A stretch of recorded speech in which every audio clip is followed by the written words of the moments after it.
Studio 2 status check. Studio 2 standing by. Internal lighting. Lighting circuits 1 through 7 up and stand by. Actuate all lighting. Lighting is go. Set status -20. Set is go. Cameras. Camera operate lights are go. Horizontal and vertical scan is normal. Audio check.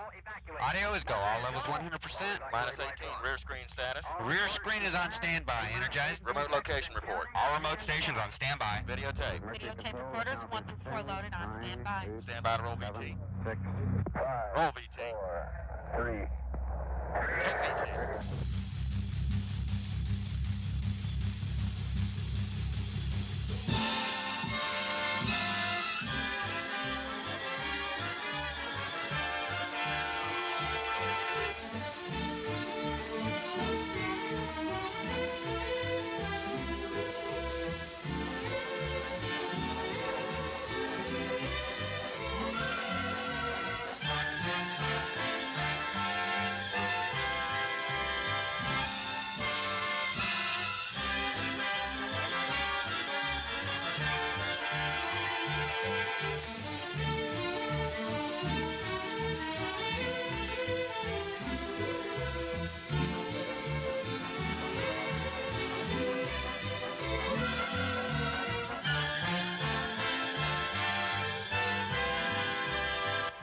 Good afternoon and welcome to the morning edition of News Scene. I'm your anchorman, Mark Griffith. Today's news is not the normal death, destruction, violence, blood, and gore you hear about every day and so enjoy. No, friends, tonight in the morning news, we intend to report the peculiar portions of the poorest populace precluded from presentation in the popular production of printed, published, and pandered probes of popular proclivities. Who wrote this garbage? And sports today, Louis Gould tells me the golf team is whacking off again to no avail. And our crack Cuban meteorologist, Hernando Revolver, reports there's no weather today, just a few highs around the country. This is News Scene, a bi-weekly student news presentation of Florida Atlantic University's student television system.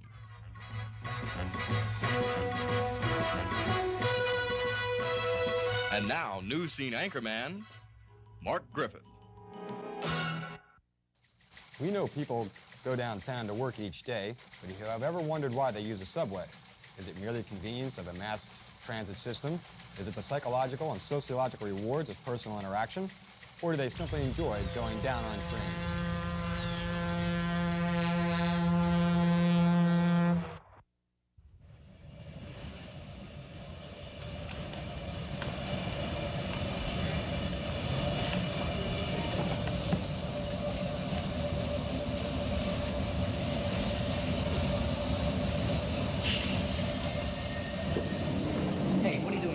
Mind your business. Hey, now, buddy. Give it to me. Give it to me. Give it to me. It's my purse. Give it to me. Your purse. That's the lady. Give it to me. My purse! Dear me. What are you, a good citizen or something? Oh, shut up. Take it easy, boy. Thieves on the subway. Really obnoxious. What's it to you? Nothing out of your pocket. Just, what is this? What is this behind me? Get that, It's just my arm. God, the weirdos on this place, honest to God. Did you have a terrible day, my lady, spending your money? Listen, it's none of your business what I have done at all. Really? Dear, honestly. Just totally exhausted. And you, what do you do for a living around here? Clean the sewers? You're really nosy. Really. What stop are you getting with it? Stop. Stop. Oh, my God. This is my stop. Listen, thank you. Good going. Good going. Not bad. Fourth one today. Right. Next time, I steal the purse. News Scene will return after these few short messages.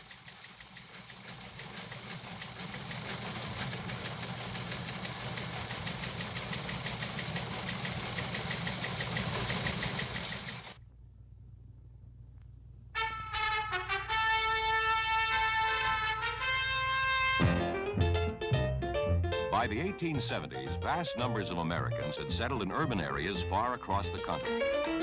The demand for meat in the big cities would soon outstrip the regional supply. But a man by the name of Gustavus F. Swift had a solution. an icebox on wheels. It took him 10 years to get his concept accepted. But by 1880, refrigerator cars were delivering fresh meat, fruit, and vegetables all across the land.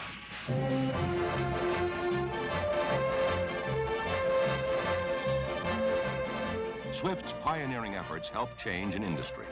The business he founded is now a major part of S-Mart, one of the country's largest and most diversified companies. This has been a presentation of the Chamber of Commerce of the United States, celebration of America's bicentennial.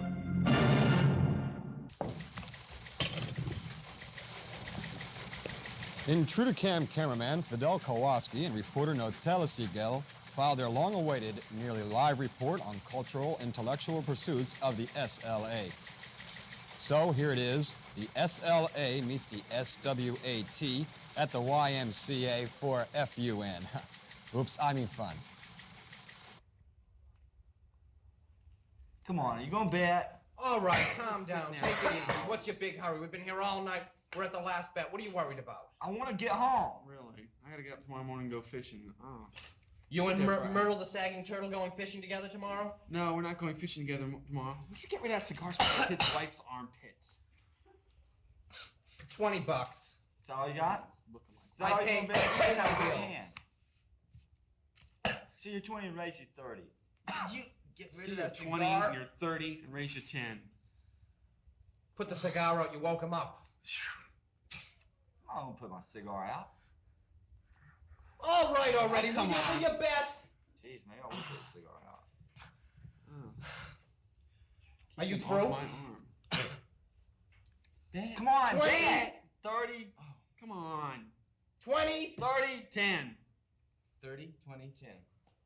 20. 30. 10. 20. 10, 30. No. 20. 30. 10. 20, 30, 10. Jesus, Judy's 20. 20. Give me, you know. I get out for my wife to come here and 30. babysit for this one. If he doesn't shut 10. up, I'm gonna put him in the closet And with the other You one. just call him. All right. Are you all done? Yeah. Oh. All right. What is that? 2 goofies. $3 ducks. 4 Mickey Mouse. 4 gophers and a free beaver.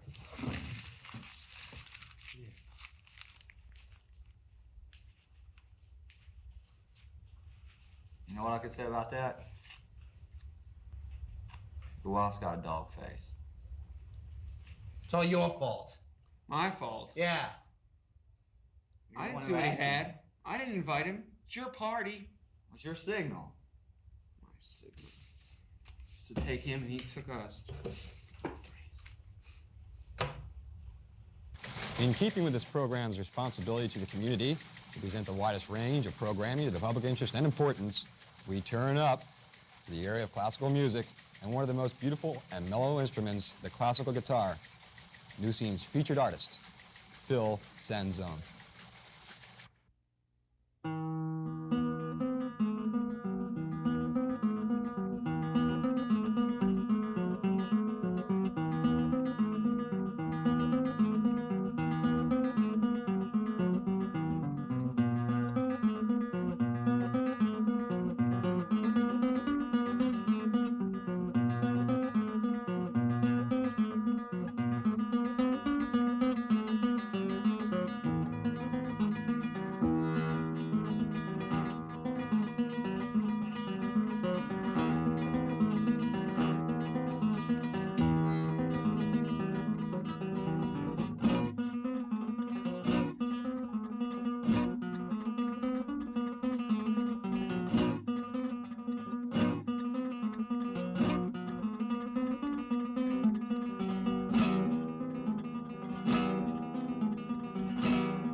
And now, here's Luscious Louie, who herself has caught quite a few sideline passes. And so here she is, folks, Luscious, lovable, Lefty Louie, a sport for all sports. Hi, I'm Luscious Louie with Sports for Sports. The Boca Bombers hockey team recently was suspended from the National Hockey League for the illegal use of a trick, radio-controlled hockey puck, which enabled them to completely prevent the other team from scoring. National Hockey League President Calvin Commissar reportedly told the team to get the puck out. Officials report that an Olympics event is going through a change of name. The broad jump competition has been renamed the long jump. Apparently, women are getting taller than they used to be. The National Basketball Association recently announced this year's Most Valuable White Player Award. This year's award was given to Lucius Harlem. Lucius, in accepting the award, said, "I am truly honored to be the first black man to receive this award," whereupon the announcer advised him there were no longer any white players in the league. In international sports, we have a report on the National Italian-Polish Polo Playoff. Our man on the scene reported that when the halftime whistle blew, the Italian team sauntered off the field thinking the game was over. 3 plays later, the Polish team scored the winning point. How's that for a whopping chucker? In international soccer, the London Loonies were pitted against the Belfast Blarneys in a fisticuff tournament. With the score tied, in a desperate move, the Blarneys, in keeping with their cultural tradition, literally blew the London Loonies to bits. The FAU varsity golf team stroked its balls to victory in the Shenandoah Shaft tournament held at the Menage-a-Bank Country Club in Pristine Springs, Florida. Individual players were awarded booby prizes for their inches from the cup. Mr. Clyde Orris was low man for the tournament. In this afternoon's baseball game, we have a partial score, Philadelphia 4. In this evening's Boca Stakes race, the 3 favorite horses are Creech's Creature, Stevie's Wonder, and Harass. One of these 3 horses will undoubtedly go on to the Kentucky Derby as the favorite. Excuse me. Oh, I have just been handed a bulletin. Harass will not be running in this afternoon's race. Those of you keeping tabs on the race should scratch Harass. The West Palm Beach Expo's superstar, Steve Gregg, has been called the Boy Wonder. Reliable sources have it that not only are the boys wondering about Stevie, the girls are too. News Scene will be right back after this short message with more sports. Hi there, ladies. Dr. Ferdknocker here with an amazing new discovery that you won't want to be without. I'm talking about new Dr. Ferdknocker's amazing disappearing spray. That's right, you heard it right, disappearing spray. You know all those times you wish you could disappear but couldn't? Well, now you can with Dr. Ferdknocker's disappearing spray. You want to check up on your husband? Well, now you can with new amazing Dr. Ferdknocker's disappearing spray. Let me demonstrate to you how it works. All you do, you spray the spray all over your body, and then you wait, and shortly you will begin, as I am doing here, to disappear right before your very eyes in this amazing, unsimulated demonstration. That's right, you're gone. And now, Dr. Ferdknocker's disappearing spray will give you a new freedom. That's Ferdknocker. Remember the name. Reappearing spray sold separately.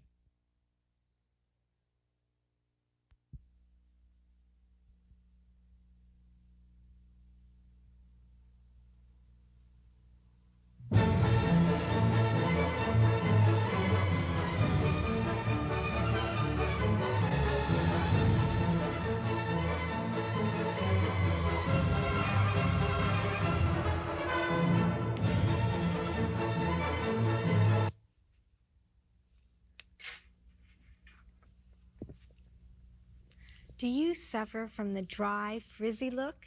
Then it's time to go back. Yes, go back to the wet look. Just a few sprays and your hair mats down so it won't get in your way any longer. This new Formula PT 96.3 helps keep hair wet and slick all day without recombing. So if you're tired of that dry look, come back to the slick look.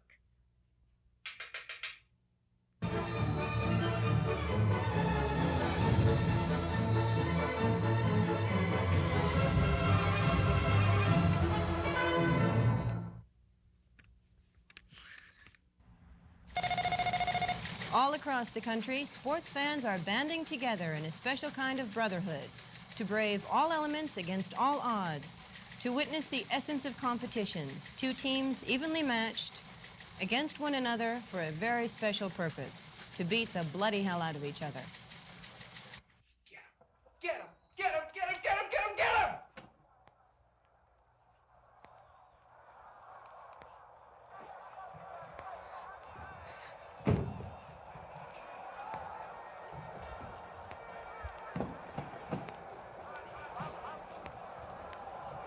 Olives! Get your fresh olives! Olives! Look at what they're doing! Go! Go! Go! Go! Olives! Olives!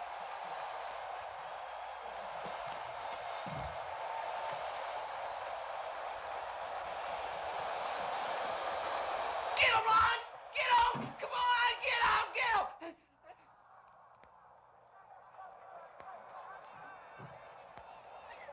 Look it, look it, look it, look it, look it, look it!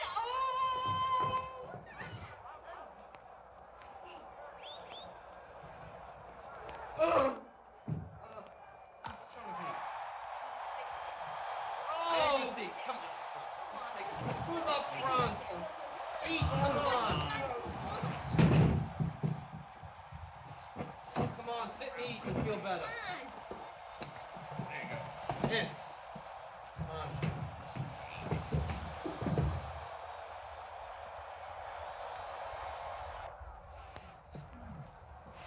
Rocks!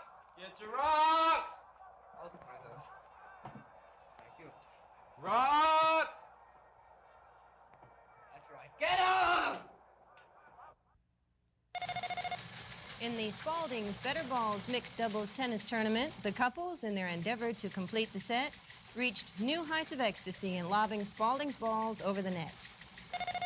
In coeducational touch football, the all-female mother truckers, in an attempt to blow their opposition off the field, scored an impressive victory against a fit-to-be-tied Fonza Snitches squad. The well-disciplined Sicilian team, under the direction of Sodomus Bondagamus, attempted a frontal approach but reverted to their natural instincts. Unfortunately, they were forced to retreat and were beaten in the end. Dick the Bruiser, the great white hope of American boxing, with a record of 24 wins and only 3 convictions, tonight takes on Dixie Darlin, the 16-year-old sweetheart of the South, in a 10-round championship battle. It is expected that Dick the Bruiser will have no difficulty in beating our Dixie Darlin to a bloody pulp. Be sure to watch Dick Deck Dixie or Dixie Deck Dick. This is Louis Gould with Sports for Sports. Sports. Through a bit of divine intervention, New Scene's Tom Walkenoff now presents his interview with Miami Beach vacationer Noah.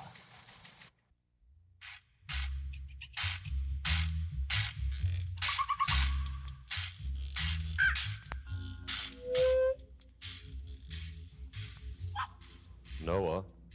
Noah. Noah. No more rain. No more rain. Noah. Tom Walkenoff here. I'd like to ask you a few questions. Of course, Tom, yes. Tell me, Noah, how do you like being here on Miami Beach?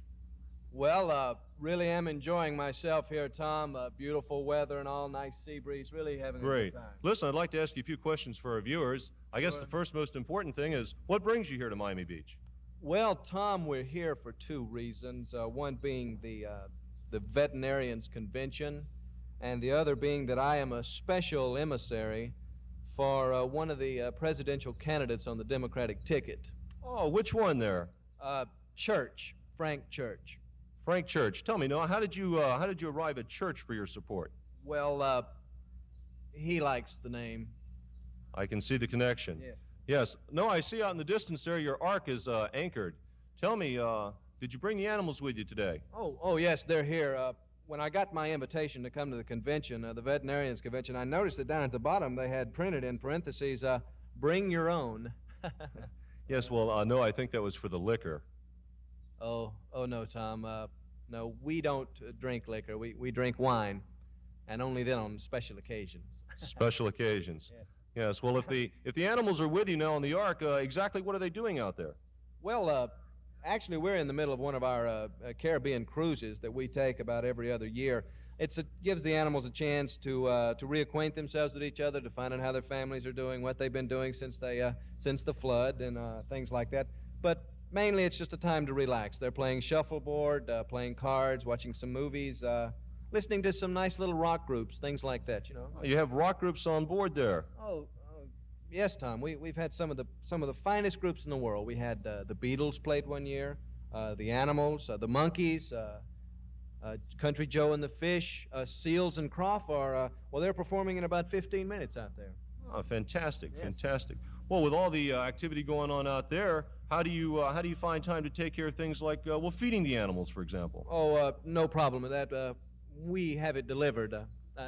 He takes care of that.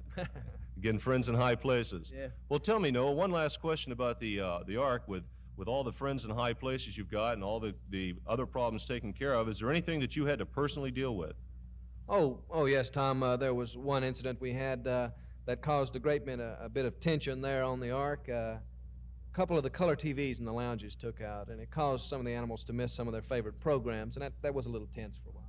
Tell me, Noah, I have to ask for our viewers at home, yes. Exactly what are the favorite programs of the animals? Well, Tom, one of the big ones, Wild Kingdom, they really like that. Another one is Captain Kangaroo, really draws them in. Of course, the reruns of Lassie, Gentle Ben, Rin Tin Tin, things like that, they really like that. I can appreciate that. Yeah. Tell me, Noah, when you are out there at sea and it's raining and everything, how do you possibly navigate that Ark? Tom, the burning cloud. He thought of everything. Yes, he did. Yes. Yes, he did. Well, Noah, back to your trip here to Miami Beach. Yes. In between conventions and supporting church and this type of thing, what do you plan to do? Well, Tom, there's not too much we really plan on doing. Just relax, rest a little bit. One of the things that I do have to do, the only commitment I do have, is that I have to check into Mount Sinai. You're going in the hospital. Are you feeling ill? Oh, no, Tom. It's just something about picking up some tablets for Moses. Tablets for Moses. Yeah. Yes. Well, Noah, I know you're a busy man. I don't want to hold you any longer. Yeah. I really appreciate on the part of our viewers for you answering these few questions with us. Have a very good stay while you're here. Thank you, Tom. Certainly, Noah. Nice seeing you again. Yeah, don't step in that. Must watch that. Yeah. This is Tom walking off, bringing you another in-depth news scene on the scene.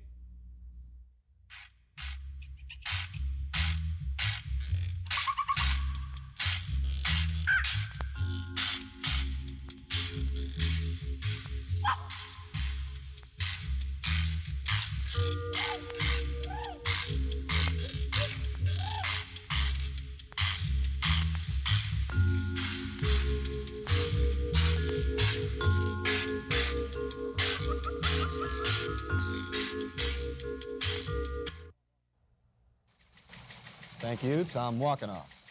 A few tasteless individuals out there insist on sending the station letters containing the most personal, intimate, and disgusting problems. Our wastebasket is full, so we decided to read some of them on the air and have our own bucolic busybody, the Empress of Etiquette, the Mahatma of Morals, the Abdomen of Advice, Alicia, responds to these letters. That's why the lady, that's why the lady, that's why the lady is a tramp. Hello there, my name is Alicia, and we are going to read some letters today. Let's take the first one now. Dear Alicia, what can I do about acne? I've tried everything. Creams, jellies, injections, pumice stone, dieting tablets, and mud packs. But no matter what I do, my skin still remains smooth and clear. Can you buy acne? Yours, hopefully, R. Bradstore, Wiggleward. Dear R. Bradstore, please believe me when I tell you that sex is absolutely normal for people of all ages and between everyone and anyone, except filthy parents who should be castrated and locked away forever. Honestly, hanging is too good for them. Love and understanding will go a long way towards curing all the ills in the world, except nasty, filthy perverts who should be put down at once. And now our second letter. Dear Alicia, can you settle a family argument? My parents say that black and white television is really color, but I maintain that color TV is really black and white. Who is right? Puzzled Wakefield. Dear Puzzled, sex is one of God's greatest gifts, along with nudity, golf, and wrestling. Please try to understand that no matter how dirty your desires may seem, they are perfectly normal. P.S. I am sending you some leaflets. Good, aren't they? And our next letter. Dear Alicia, our dog Nipper has just won a seat in the U.S. Senate. Will he have to be vaccinated? Yours, J. Wilcox Preston. Yes, Mr. Wilcox. I am afraid that all U.S. senators must be vaccinated. And our last letter. Dear Alicia, I have a problem. You see, I have bad breath. Also, I am quite ugly. I am so embarrassed about this, and I don't know who else to turn to for confidential advice. I'm too shy to ask my family doctor, and I would just die if anyone ever found out. Name withheld. Well, actually, it's Betty Roper's 32, The Cuttings, Bolton. Telephone 0123495.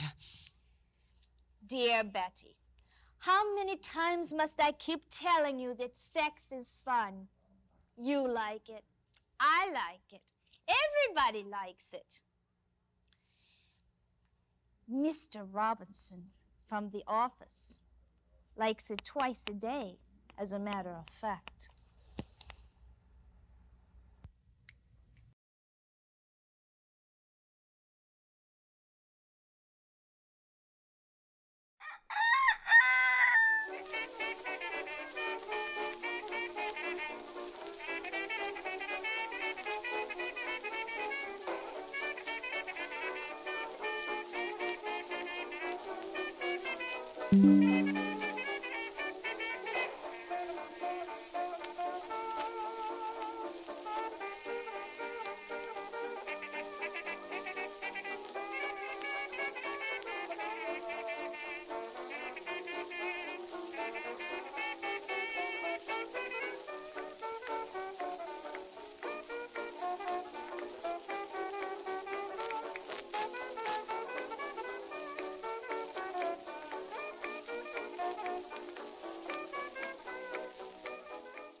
Oh, holy crap, that's my cue. I'm here. I swear I'm here. Good morning, everyone, and thank you for joining me. Welcome. It is a weird day, but only because I'm at the helm. Oh, jeez. Yeah, I am running behind schedule this morning, mainly because I'm just running behind schedule. So it's a good thing I had that extra long program on this morning to keep you occupied. I hope you enjoyed that. That's from a university down in Florida from 1976, I believe. Weird and wild and wacky zany stuff there. It's Thursday. It's Throwback Thursday. That means that we are going to be kind of taking a look back into the past as a consumer. Because, boy, can Americans consume. I was hoping this morning to be joined by some, some people. And I imagine that we will get there eventually. I was working on some graphics this morning, so I got a little bit backed up.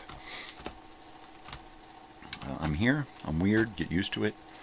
We're going to take it easy this morning. It's Throwback Thursday. It's more like laid back Thursday because I'm pretty vegged out. took a long nap yesterday, and then went down to take my daughter to university. And of course, because of my long nap, I came home and I had nothing ready for today's show. So I came home, and at about 8:30 I started scrambling to put the show together this morning, and lo and behold, by 10:30 I had finished, and I had to print out all of my copy here. I had to take all the elements that I had researched and put them together into videos for you, and create my commercial blocks. The commercial blocks, now they are some of my funnest stuff, is those commercial blocks. I just put, in fact, I was talking to my daughter last night on our drive, and I mentioned that because of the way I've got the show set up now, I don't have much room for imagination. I don't have room right now in the schedule to come up with creative things, original ideas for the show. Right now I'm just kind of throwing it to the wall and seeing what sticks. And then, of course, my stupid brain started getting creative on me, and by the time we got to her school, I had come up with an idea for a commercial. A fake product, but a commercial nonetheless. And then, by the time we got home, I had decided that it should be a commercial for our sponsor, and there should be several versions of it, and different lengths. A long version, a real short version, and it should also have some radio spots so that I can use them on Wednesdays. Not sure how to fit it in on a Monday with the theater screen. It might work. So what I'm going to try to do is this weekend, along with putting together next week's show, try to come up with a commercial series for our sponsor. And I won't give it away yet, but it took us a while to come up with the right product and the way that I can produce a commercial relatively easily using a lot of stock footage and my assistant Miriam. So that is going to be in the works, and I'm hoping that before the month is too far on, we'll have our sponsor commercials. And that'll be really cool. That'll be really cool. I've decided to up, or rather, take it easy on the commercial breaks this morning. So we've got 6 commercial breaks, much like we did on Tuesday, much like we did on Wednesday, to try to give us more time to hang out. So we're going to be doing a commercial break here in about 10 minutes or so. And then we are going to be doing another one in about 20 minutes after that, and then at the top of the hour. And then we're going to kind of go like that and see if we can't squeeze all these commercials into this morning. Our topics for the day, thank goodness my microphone is on, and please, if you ever show up and you can't hear anything, please let me know in the comments, and Miriam will forward me a message. The topics for the day, the main topic is the Ford Pinto fiasco. And then we're going to talk about the pet rock craze and long-distance phone prices. And boy, those are driving us nuts, aren't they? And then we'll have our usual commercial blocks. And then we'll just have some time to hang out and chat. Because I really like to do that. That's my thing. Blah, blah, blah, blah, blah. This guy never shuts up, right? So there you go. There's that.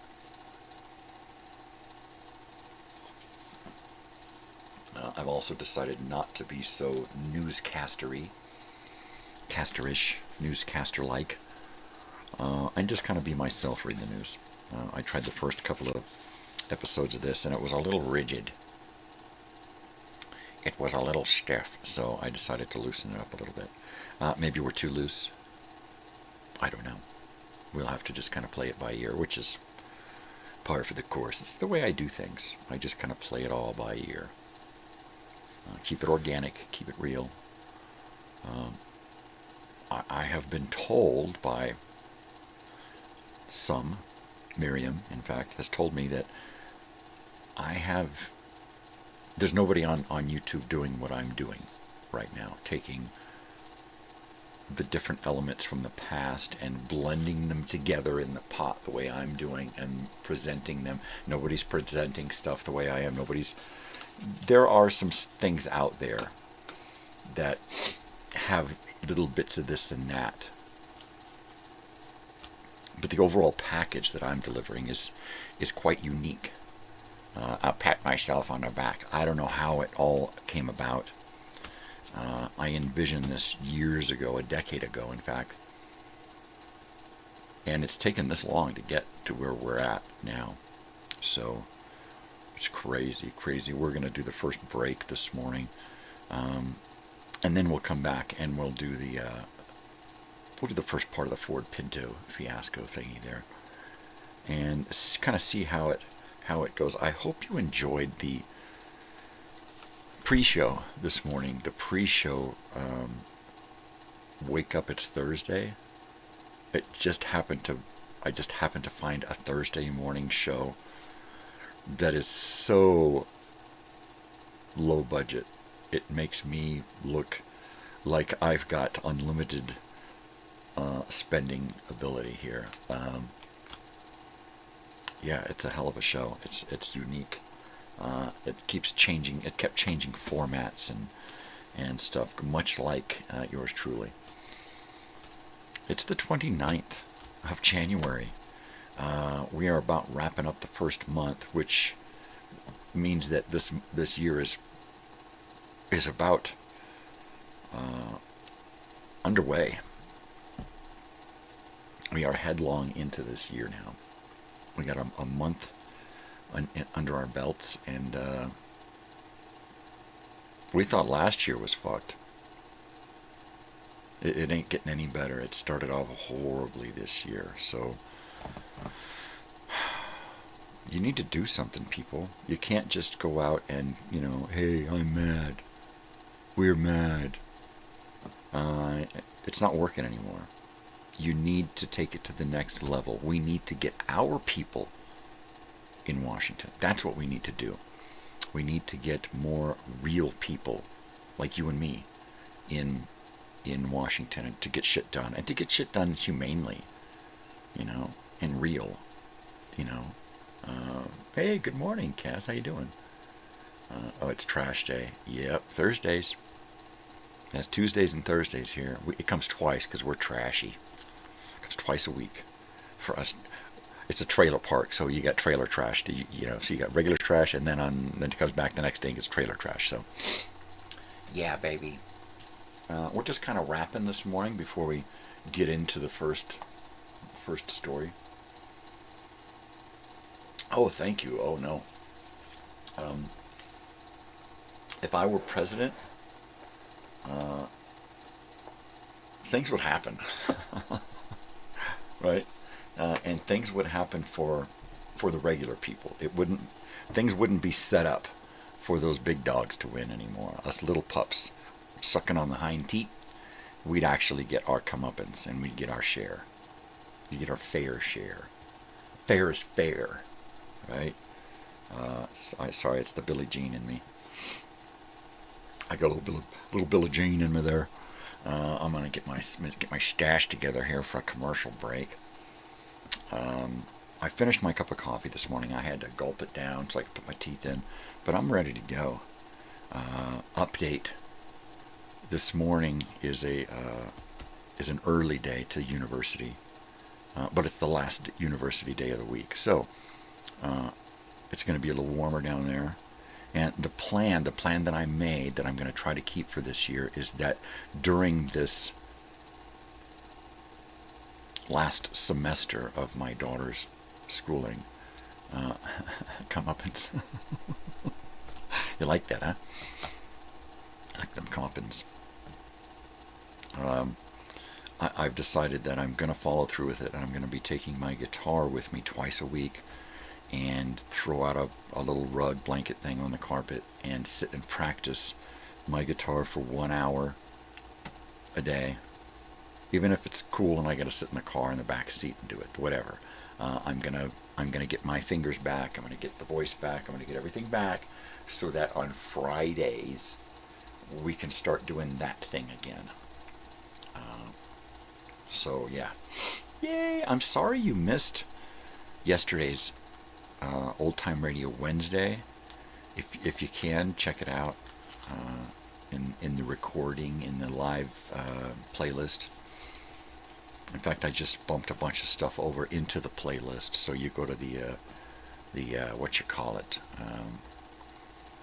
the morning show playlist, morning show season 5, and you'll find all of these morning shows there popping up as I can get them approved.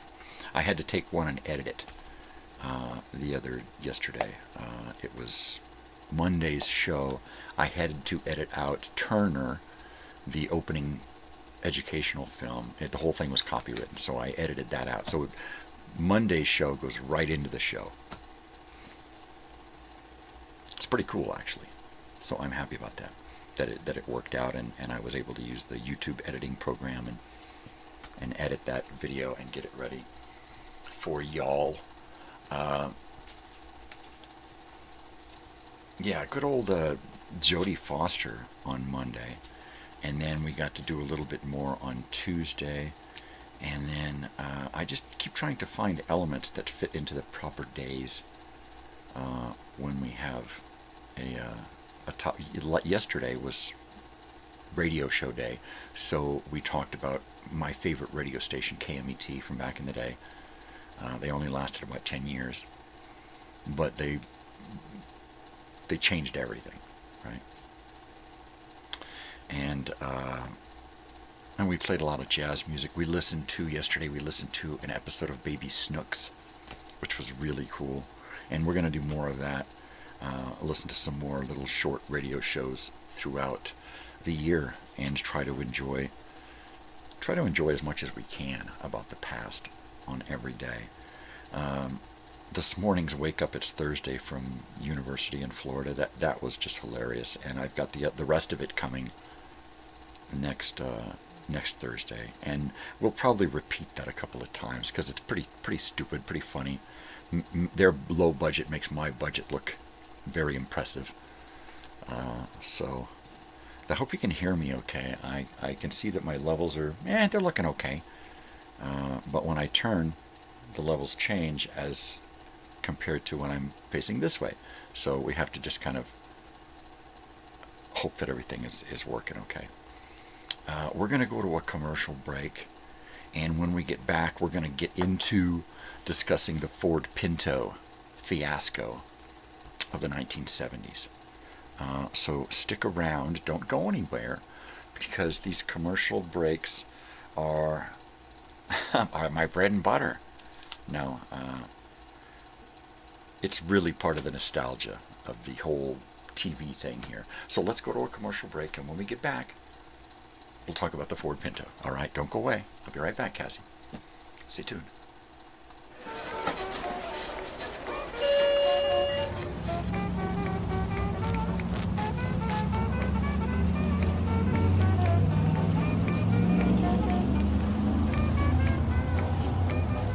Now here's tonight's Personality News Network.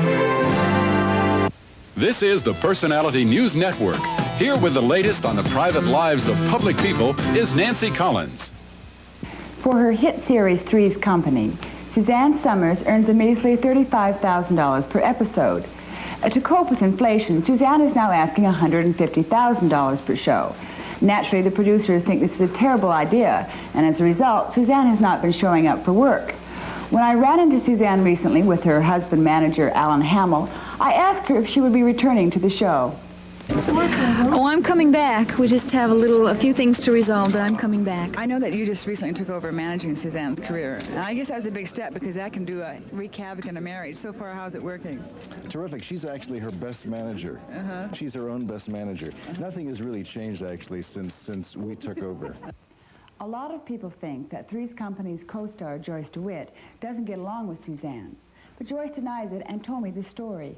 My best story about that, to just sort of end it, is that one day Suzanne and I were sitting at lunch, and we were sitting in the set on the sofa of the living room there, and she was massaging my feet, my sweaty, awful feet.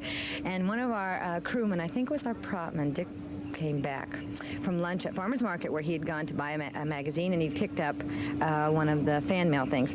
And there was an article in it, as Suzanne was rubbing my feet, that he read to us, which said that things are so bad on the Three's Company set that Summers and DeWitt now communicate only through a third party. And it must have been my foot. How's your love life? Let's see, that's an awkward question. America probably knows that I separated from an 8-year romance last January. And between now and then, there have been moments of great joy and huge passages of emptiness. But what's the hardest part about being single? The different interpretations that people have of the word no. I think there's only one, but there's a world of people out there who think that's a negotiable term. From Hollywood, I'm Nancy Collins.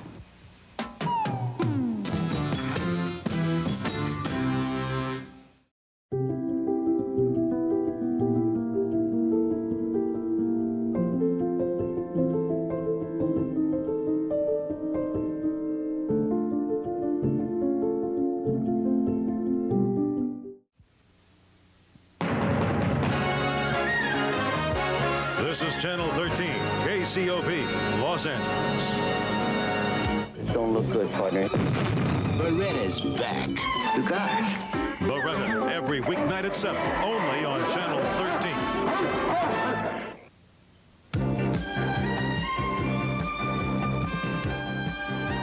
13. Welcome to Cinema 13.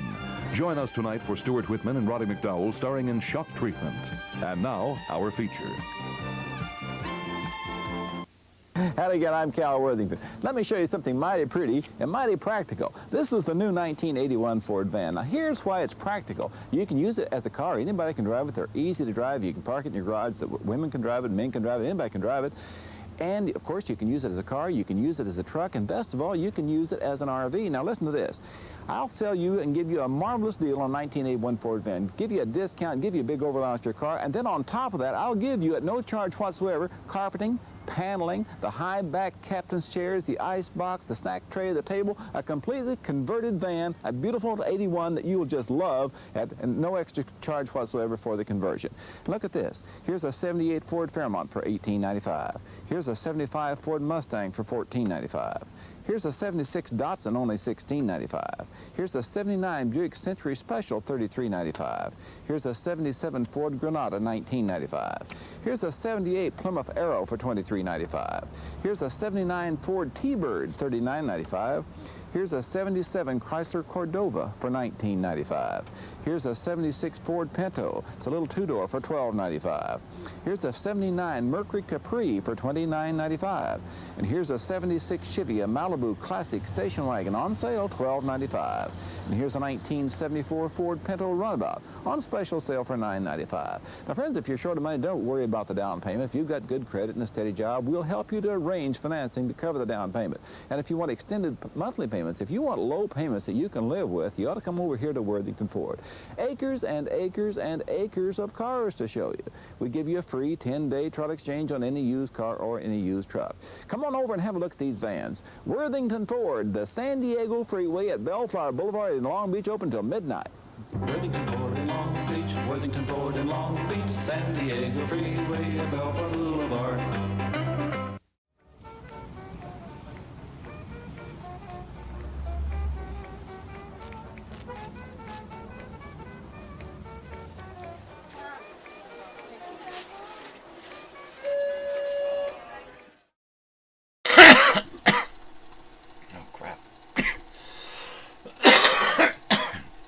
I was partying, boy. Woo-wee. Oh, boy, was I. Good morning, good morning. We're back. Oh. Boy, that bong really got, I mean, Yes, I have a cough. I have a serious lung infection or something. Totally. All right, let me get my paperwork together here. I told my daughter I'm going to have to get us a canvas.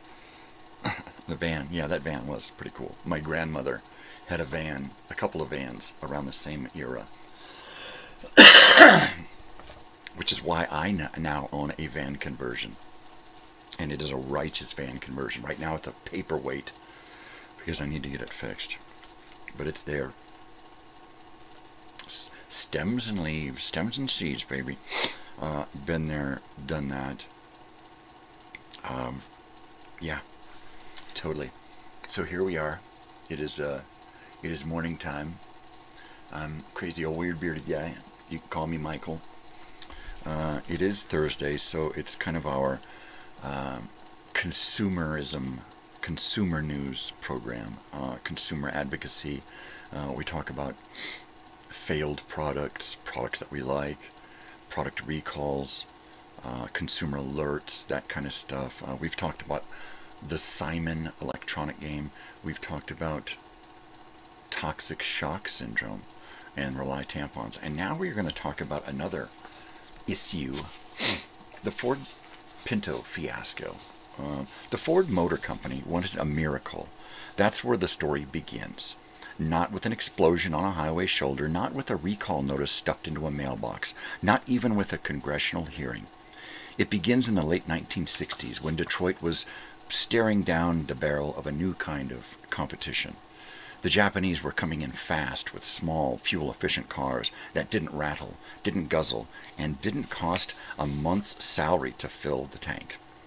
The Volkswagen Beetle was already a cultural icon. The Toyota Corolla was quietly becoming a household name, and Ford, the company that put America on wheels, was suddenly looking old, slow, and heavy. Inside Ford headquarters, executives demanded a response. Let's do that. There we go.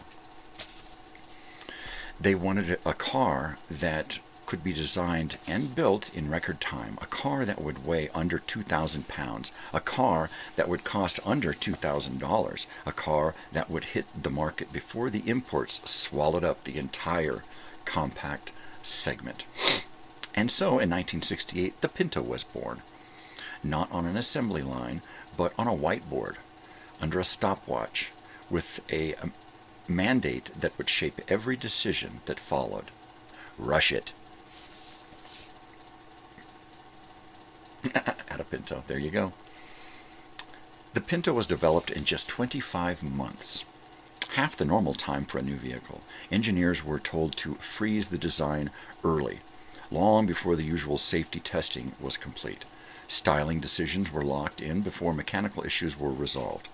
And in the middle of all this speed, all this pressure, all this corporate adrenaline, a problem emerged. A problem that would haunt Pinto for the rest of its life. The fuel tank. On most cars of the era, the fuel tank sat safely above the rear axle, but the Pinto's compact design made it didn't leave enough room. So the tank was placed behind the axle, just inches from the rear bumper.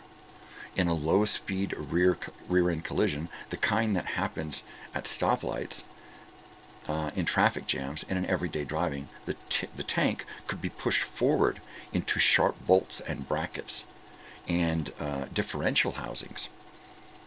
The filler neck could tear away, gasoline could spill, and if a spark was present, the car could ignite in seconds. Ford engineers knew this. They crash-tested early prototypes. They saw the ruptures. They saw the flames. They documented the failures. And they proposed solutions. Rubber bladders, protective shields, redesigned bumpers, stronger rear structure. None of these fixes were exotic. None were experimental. Some cost as little as $1 per car. But the Pinto was on a deadline. And every change meant delays, and every delay meant the imports would gain more ground.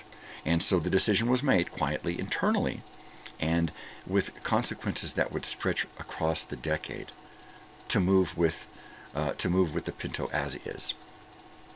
When the Pinto hit the market in 1971, it was a sensation. It was cute, it was cheap, it was American. And it was everywhere. Young drivers loved it, families bought them as a second car, college students packed them with books and laundry baskets. The Pinto became part of a national landscape, a little orange dot in every parking lot, a familiar shape in every driveway. But out on the highways, something else was happening, something Ford hoped would stay quiet. Rear-end collisions involving Pintos were producing fires, fast, violent fires that trapped drivers and passengers before they could escape. Some victims survived the impact, but not the flames. Some were burned beyond recognition. Some were teenagers on their way back home from school. Some were parents driving to work. Some were children in the back seat. There you go. And because the Pinto was so common, because it was so affordable, because it was so popular with young drivers, the stories began to multiply. Local news stations reported mystery fires. Police officers described scenes that didn't match the severity of the crash. Mechanics whispered about the tank replacement. Insurance adjusters noticed patterns, and slowly, painfully, the truth began to surface. By the mid-1970s, consumer advocates were raising alarms. Ralph Nader's circle began collecting data. The Center for Auto Safety started compiling crash reports. Lawsuits were filed. Depositions were taken, and inside those depositions, a phrase emerged, a phrase that would become synonymous with Pinto's legacy: the cost-benefit analysis. Ford had calculated the cost of fixing the Pinto versus the cost of settling burn injury lawsuits. The math favored doing nothing. The fix was cheap, but the delay was expensive, and so the Pinto stayed on the road, unchanged, unshielded, unprotected. For consumers, this revelation was a gut punch. Americans had trusted Ford. They had trusted Detroit. They had trusted the idea that a car company, especially one with a century of history, would never put profits above lives. But the Pinto story suggested otherwise. It suggested that the little car with the friendly face had a secret. And the secret was written not in engineering blueprints, but in accounting spreadsheets. By 1977, the Pinto was no longer just a car. It was a symbol, a symbol of corporate shortcuts, of regulatory gaps, of the dangers of speed over safety. Investigative journalists dug deeper. The public grew angrier, and the government, slow to act at first, finally stepped in. The National Highway Traffic Safety Administration launched an investigation. Ford defended itself. Lawyers battled, families testified, and the Pinto's reputation, once bright and cheerful, darkened into something tragic. But this is only the beginning of the story, because the Pinto fiasco wasn't just about a dangerous fuel tank. It was about the culture that allowed it, the pressure that created it, the decisions that sustained it, and the consumers that paid the price. In the next segment, we'll move into the origins to the consequences, the crashes, the victims, the lawsuits, the public outcry, and the moment when America realized that the car in its driveway might not be as safe as it seemed.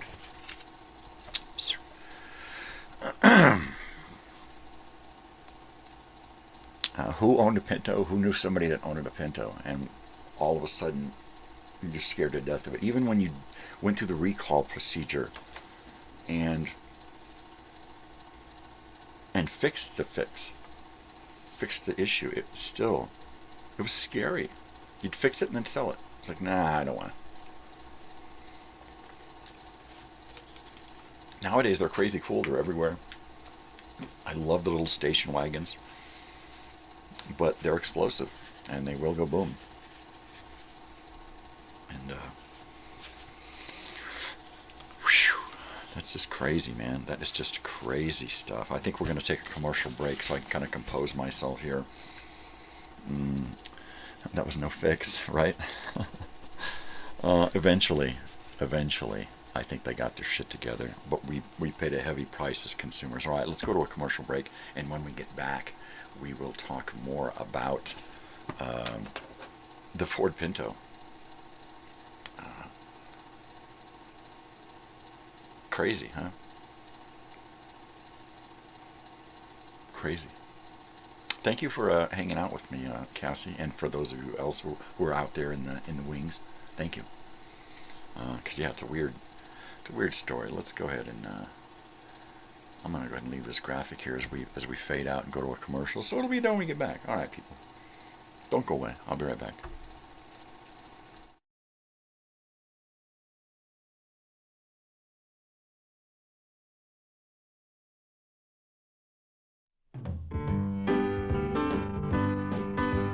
Kmart is more than any store you have known before. Kmart means you get quality.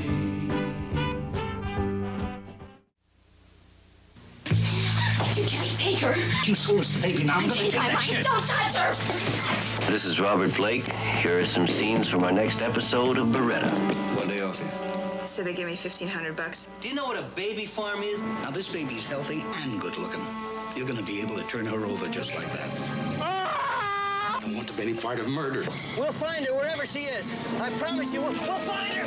Hey, stop! Beretta, Wednesday at 7. How often do you clean your silver? Most likely, it's only when you have to, like getting ready for a special occasion. I know I used to dread this tiresome, time-consuming chore until I found Tarnex. With Tarnex, you can clean a whole table full of silver like this in just minutes. Watch. Tarnex is amazingly fast and easy to use. There's no rubbing, no scrubbing. Just wipe Tarnex on and instantly the tarnish is gone, even from deep crevices and intricate patterns. Tarnex is absolutely safe. That's why it's used professionally to restore priceless antiques, because it will not remove a single grain of metal from sterling, silver plate, gold, or platinum. And Tarnex works just as well on copper, too. So use Tarnex. It's guaranteed to work as fast and easy for you at home as it does here on TV. Or return to place of purchase for a... Tarnex is only $3.95. Tarnex, the amazing tarnish remover, is now available at all thrifty drug and discount stores. Hi. Richie leaves me speechless whenever he goes geneless. Knock 'em senseless. Go geneless. RPM's got everything going to make you go geneless. RPM's got the bottoms, RPM's got the tops. RPM's got the look and the fit, all designed to make you go for RPM. RPM fashions the geneless look. Is it heartless to go geneless? At these and other fine stores.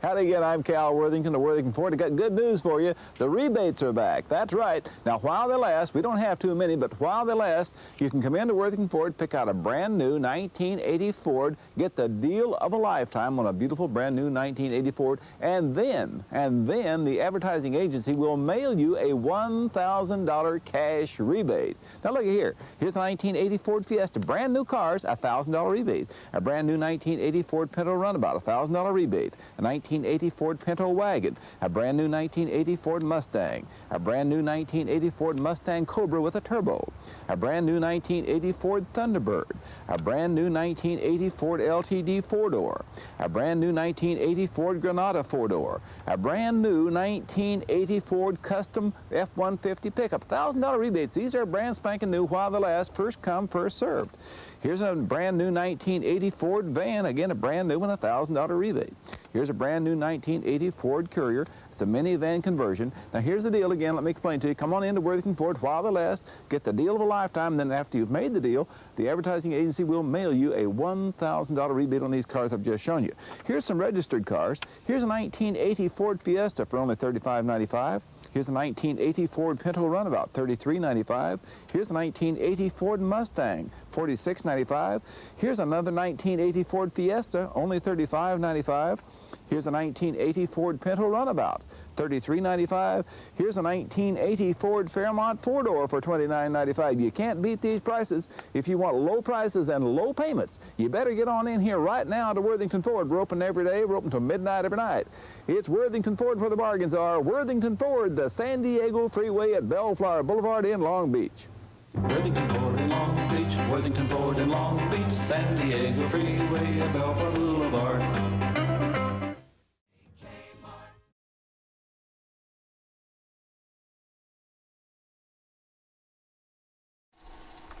Well, I came back a little early there. I messed up the end of the commercial break there.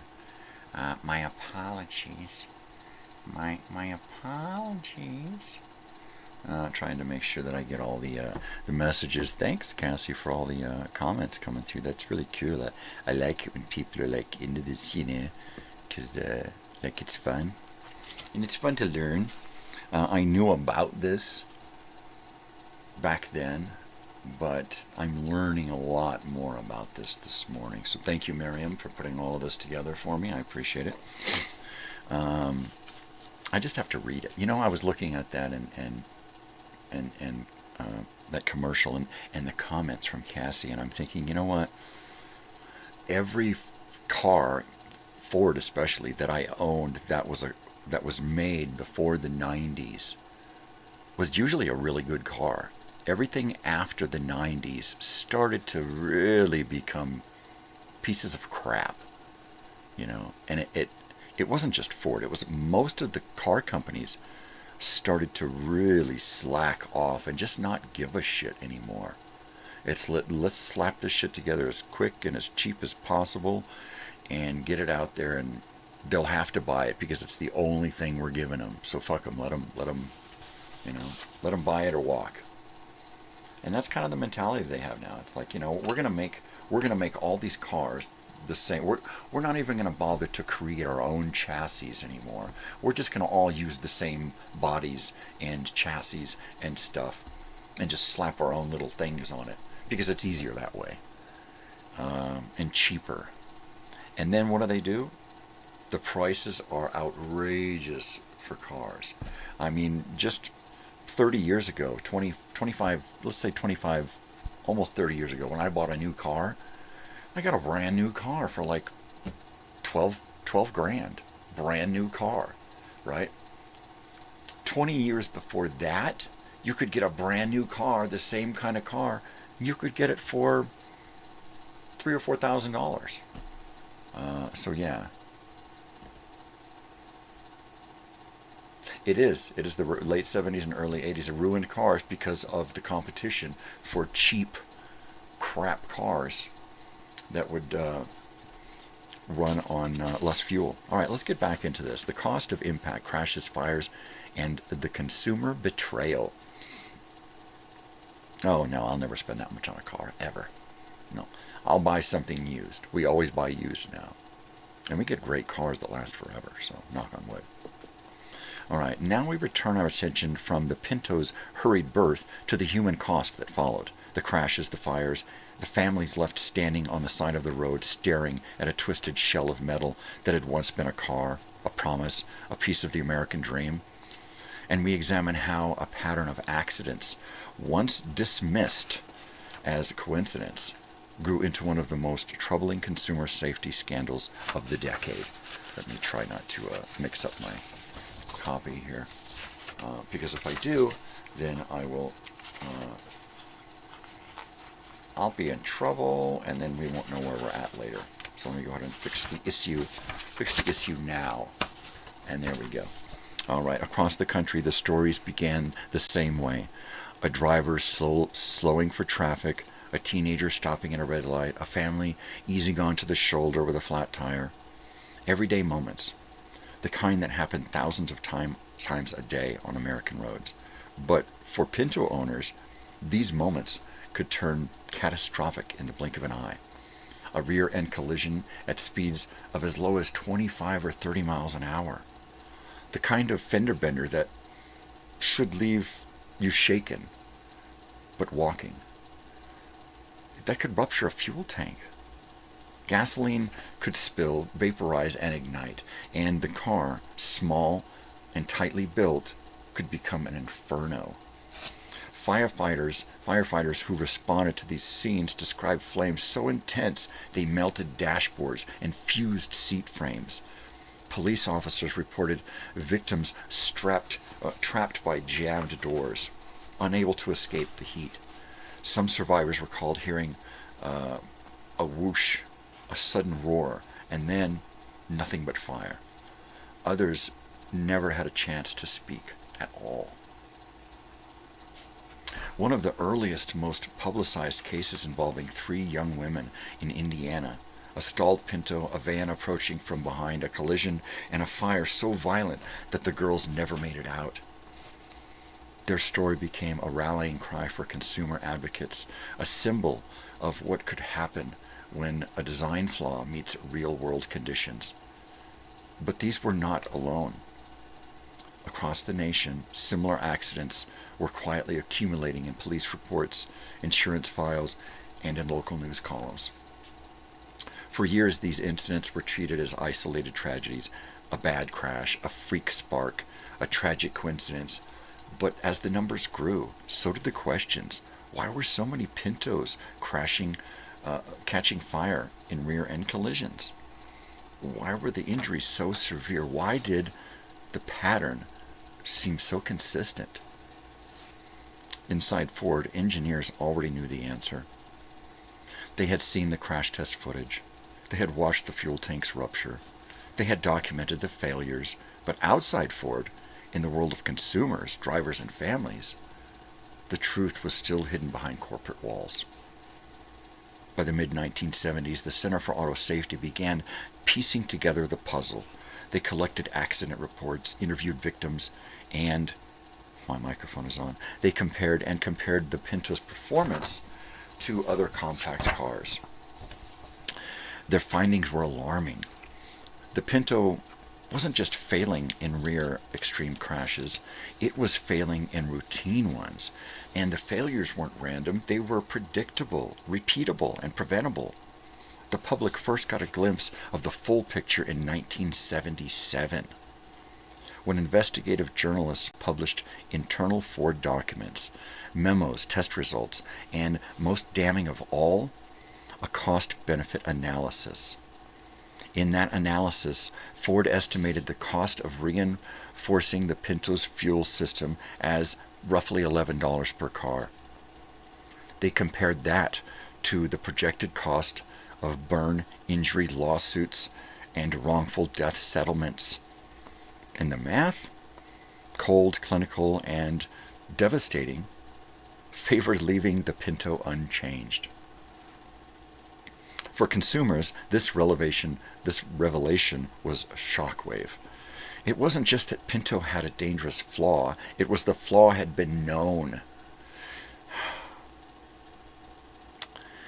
It had been studied, it had been priced, and it had been allowed to remain. Suddenly, the Pinto was just a car with wasn't just a car with a problem, it was a symbol of corporate indifference. A reminder that people behind the wheel, the parents, the teenagers, the commuters, were not part of the equation. We were the variable, the acceptable risk. As the story spread, public anger grew. Congressional hearings were called. Safety advocates demanded action.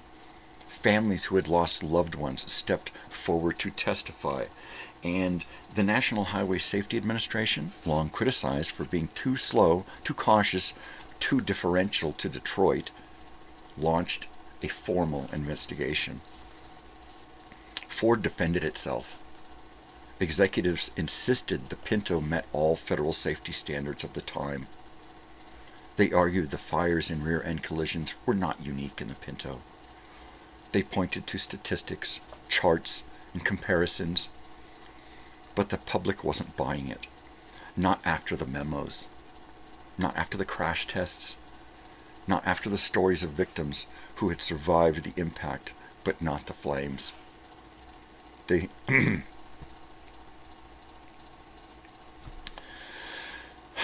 The hearings became a national spectacle.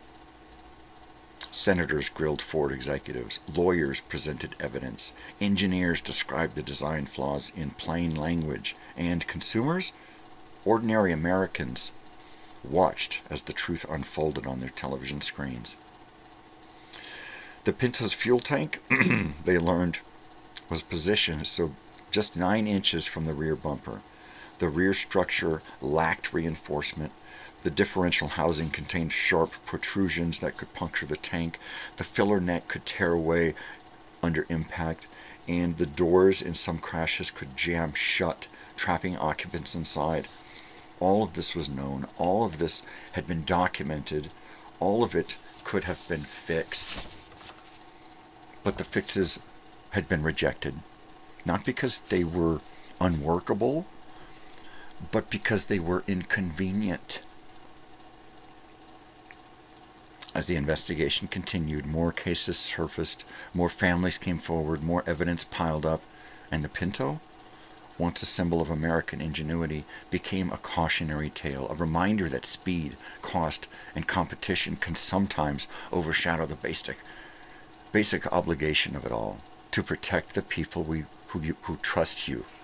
By 1978, the pressure was so great, it was too great to ignore. Ford announced a recall, the largest of its kind at the time, affecting 1.5 million Pintos. The company agreed to install protective shields, modify the fuel tank, and address the design flaws that had been present since the car's rushed development. But for many consumers, the recall came too late. The damage had been done, not just to the victims and their families, but to the public's faith in the auto industry. The Pinto fiasco raised a question that lingered long after the fires were extinguished. If a company as iconic as Ford could let something like this happen, what else was possible? In our next segment, we'll examine the turning point, the lawsuits, the criminal trial, the regulatory reforms, the moment when the Pinto became more than a scandal. It became a landmark in consumer safety, corporate accountability, and the power of public outrage. That one got to me. All right, let's do a commercial break so I can get my act together.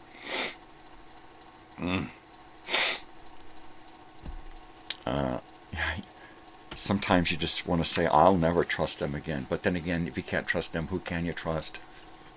Who can you trust? All right, we'll be back after this break. Stick around.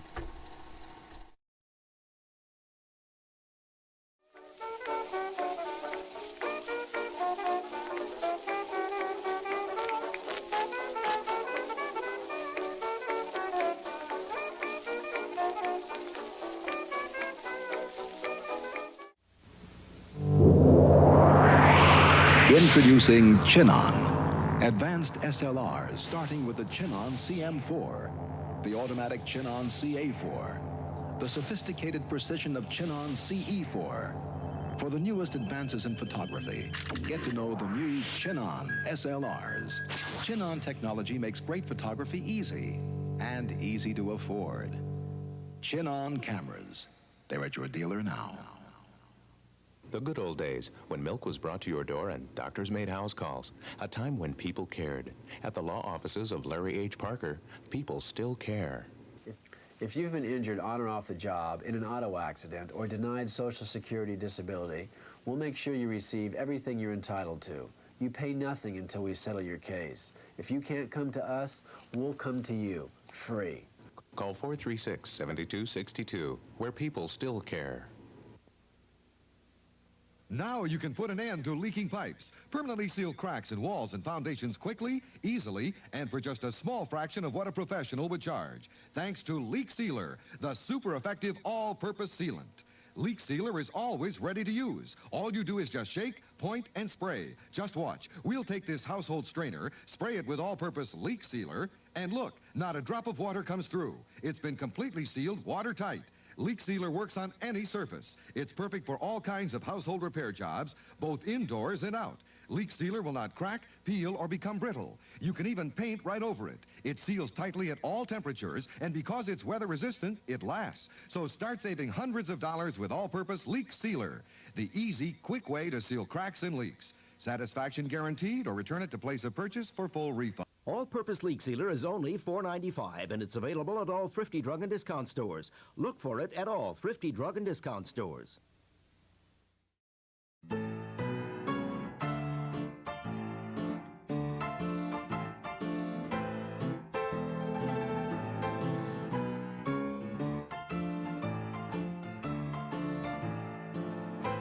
Drug counseling saves lives. iAdopt has a 7-year track record as one of the best drug counseling agencies in the Los Angeles area. Drug abuse not only affects families, it is a community problem which affects all of us. iAdopt's youth and parent groups bring families closer together. This is Jack Klugman asking you to send your tax-deductible contribution to iAdopt 6622 Van Nuys Boulevard, Van Nuys, California. For information, call 213-994-7454. Howdy again, I'm Cal Worthington. Let me show you something mighty pretty and mighty practical. This is the new 1981 Ford van. Now here's why it's practical. You can use it as a car. Anybody can drive it. They're easy to drive. You can park it in your garage. Women can drive it, men can drive it, anybody can drive it. And of course you can use it as a car, you can use it as a truck, and best of all, you can use it as an RV. Now listen to this. I'll sell you and give you a marvelous deal on 1981 Ford van. Give you a discount, give you a big overallowance to your car, and then on top of that, I'll give you at no charge whatsoever carpeting, paneling, the high back captain's chairs, the ice box, the snack tray, the table, a completely converted van, a beautiful 81 that you will just love at no extra charge whatsoever for the conversion. Look at this. Here's a 78 Ford Fairmont for $18.95. Here's a 75 Ford Mustang for $14.95. Here's a 76 Datsun, only $16.95. Here's a 79 Buick Century Special, $33.95. Here's a 77 Ford Granada, $19.95. Here's a 78 Plymouth Arrow for $23.95. Here's a 79 Ford T-Bird, $39.95. Here's a 77 Chrysler Cordova for $19.95. Here's a 76 Ford Pinto. It's a little two-door for $12.95. Here's a 79 Mercury Capri for $29.95. And here's a 76 Chevy, a Malibu Classic station wagon on sale, $12.95. And here's a 1974 Ford Pinto Runabout on special sale for $9.95. Now, friends, if you're short of money, don't worry about the down payment. If you've got good credit and a steady job, we'll help you to arrange financing to cover the down payment. And if you want extended monthly payments, if you want low payments that you can live with, you ought to come over here to Worthington Ford. Acres and acres and acres of cars to show you. We give you a free 10-day truck exchange on any used car or any used truck. Come on over and have a look at these vans. Worthington Ford, the San Diego Freeway at Bellflower Boulevard in Long Beach, open till midnight. Worthington Ford in Long Beach, Worthington Ford in Long Beach, San Diego Freeway at Bellflower Boulevard.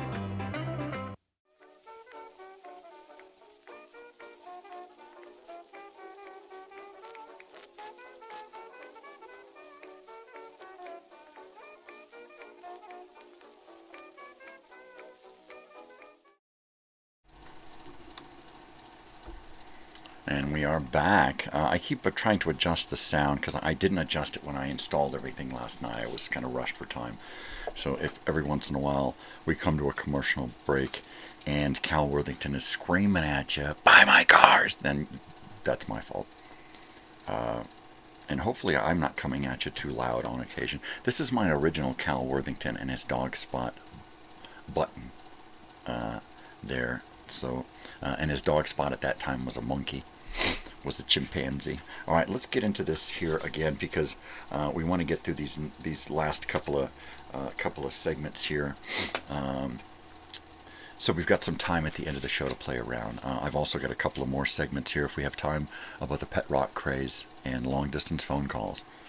And we'll probably do them in that order in case we don't make it. Then, you know, to hell with the long distance calls. We can talk about that next week. And we'll just roll it over. All right. The reckoning, courtrooms, cover-ups, and the fight for accountability. Graphic. As we continue, we move into the heart of the Pinto saga, the moment when the quiet rumblings of consumer complaints erupted into a national confrontation. A confrontation fought not in design studios or corporate boardrooms, but in courtrooms, congressional chambers, and the living rooms of American families who had begun to wonder whether the car parked outside their home was safe at all. This was the chapter where the Pinto stopped being a product and became a case study in corporate responsibility, or the lack of it. By the mid-1970s, the pattern was undeniable. Too many fires, too many rear-end collisions ending in tragedy, too many families left with questions that Ford could not answer, or wouldn't. And as the evidence mounted, the legal system began the battleground where those questions would finally be forced into the open. One of the earliest and most influential cases was Grimshaw versus Ford Motor Company, a lawsuit brought by the family of a young boy who survived a Pinto fire but suffered catastrophic burns. The driver of the car, a woman named Lily Gray, died in the crash.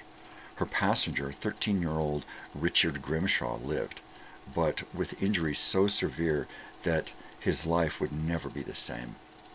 The Grimshaw case became a lightning rod, a symbol of everything that had gone wrong with the Pinto design and everything that had gone wrong with Ford's response. In the courtroom, Ford's internal documents were laid bare. Engineers testified about crash tests that had been ended in flames. Memos revealed that the company had weighed the cost of safety improvements against the cost of potential lawsuits. And the injury, ordinary citizens, and the jury, ordinary citizens, not engineers, not executives, listened as experts explained how a simple shield, a stronger bumper, or a repositioned tank could have prevented the fire that killed one woman and scarred a young boy for life. The verdict was explosive. The jury awarded millions in damage, including punitive damages that meant to send a message, not just to Ford, but the entire auto industry. The message was simple: safety is not optional. It is not a line item. It is not a negotiable feature. It's a responsibility. But the Grimshaw case was only one front in a much larger battle.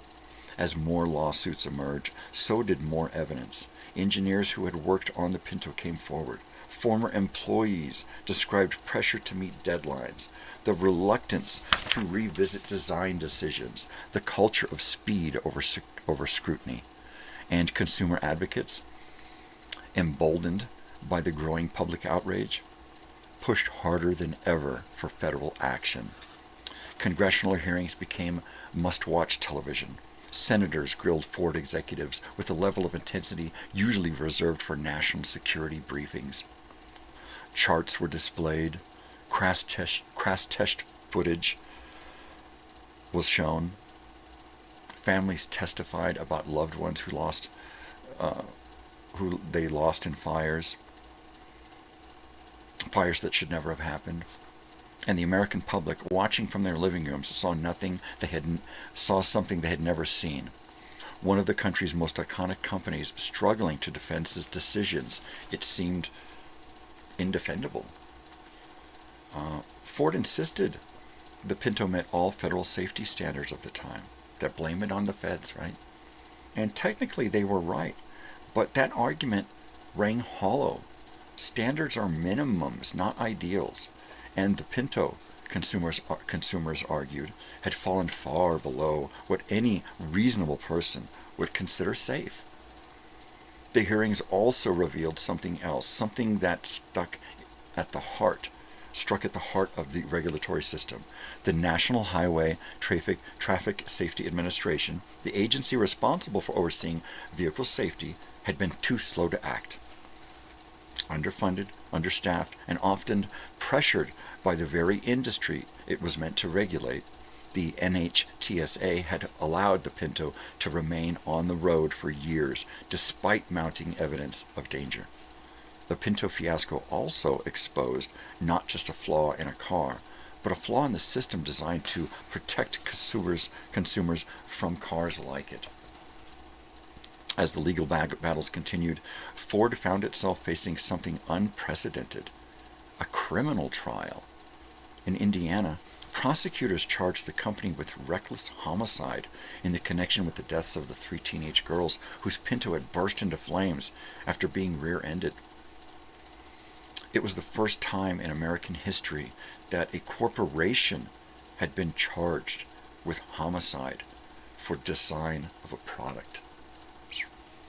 The trial was a national sensation. Could a company, a legal entity, not a person, be held criminally responsible for a design decision? Could executives be held accountable for choosing cost savings over safety? Could the law reach into the boardroom and say, this was not a just mistake, it was a crime? In the end, Ford was acquitted. The burden of proof in a criminal case is high, and the jury was not convinced beyond a reasonable doubt. But the trial itself was a turning point. It signaled that the era of unquestioned corporate immunity was ending. It told consumers that their voices mattered, and it told companies that the decisions they made behind closed doors could one day be judged in the harsh light of a courtroom. Meanwhile, the public's trust in Ford and in Detroit as a whole was shaken. The Pinto had become a symbol of everything consumers feared. The companies might cut corners, that the regulators might look the other way, and that ordinary people might pay the price. By 1978, the pressures were overwhelming. Ford announced a recall of 1.5 million Pintos, the largest recall in automotive history at the time. The company agreed to install protective shields, modify the fuel system, and address the design flaws that had been present since the Pinto's rush development. It was a long, overdue step, but for many families, it came too late. The Pinto recall marked a shift in the relationship between consumers and the auto industry. No longer would Americans assume that a car was safe simply because it was on the market. No longer would they accept corporate assurances without evidence, and no longer would they remain silent when something felt wrong. In our final segment, we'll explore the aftermath, the reforms, the lessons learned, and the changes in engineering and regulation, and the legacy the Pinto left behind. Because the Pinto story didn't end with a recall. It reshaped the entire landscape of consumer safety, and its echoes can still be heard today. Yeah, it's horrible. It's horrible that corporate greed takes precedent over consumer safety. It's just horrible. We're going to go to another break here so we can kind of try to get through all these breaks in this last segment, and then have some time to chill out. So I will be back in a bit. Gosh, I hope I got this right. When I go to commercial here, if it's the wrong commercial, I will switch to another commercial right away, okay? So don't go away. I'll be right back, okay?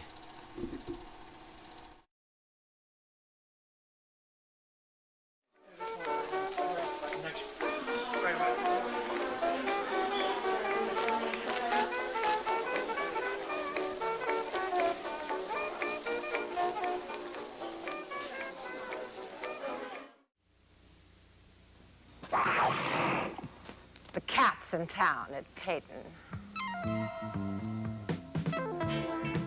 Come see the beautiful new Lincolns and Mercurys and check out the special low prices at Peyton. For example, see this popular new 1981 Mercury Capri, one of the great fun-driving economy cars. And look at this low Peyton price, only $61.96. See us at Peyton Lincoln Mercury off the San Diego Freeway at the Carson exit. Remember, it's low prices at Peyton. This is a Mark C. Bloom salesman.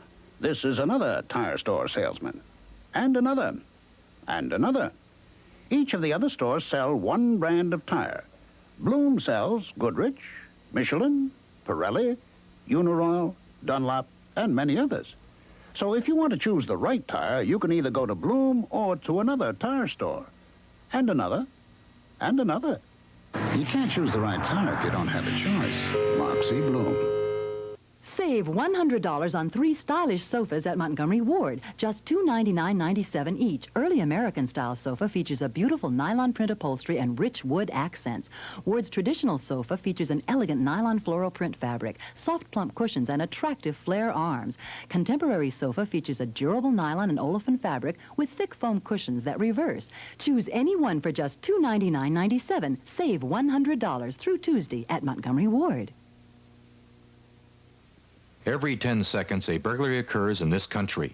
Protect your home, your family, your valuables. Protect your life with Patrol 100, America's completely portable security alert system. Its detection shield catches every intruder. Use it in your home, apartment, or car. Buy Patrol 100 for $289. If you care about them, call Collect 714-997-4770. Protect your life with Patrol 100.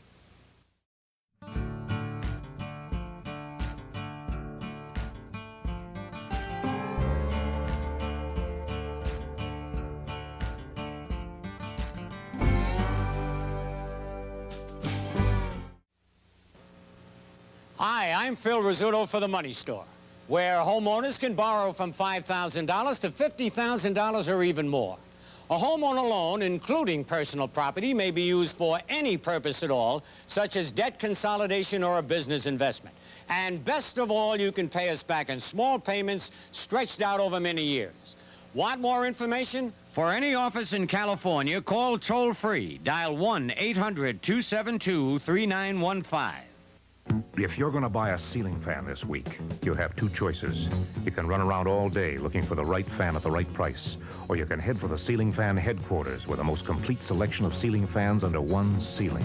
From the people who brought you the most extensive lighting selection in the West, we now bring you fan headquarters at every Halley Specs lighting center.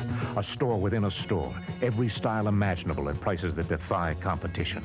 Halley Specs Lighting is now your ceiling fan headquarters, and that's not a lot of hot air. Want quality carpet and low discount prices? Come to Carpeteria. Carpeteria, Carpeteria, Carpeteria. Carpeteria has thousands of full rolls in stock. Remnants and area rugs up to 50% off. And for wearability and greater value, try to beat this luxurious solid or multicolored plush, priced just $5.99. Come to Carpeteria. See all we have to offer. Carpeteria, Carpeteria, Carpeteria. Quality carpet at low discount prices. This is Channel 13, KCOP, Los Angeles. He's a murderer. Beretta's back. I ain't gonna let you kill me, man. Catch him. Beretta, weeknights at 7 here on Channel 13.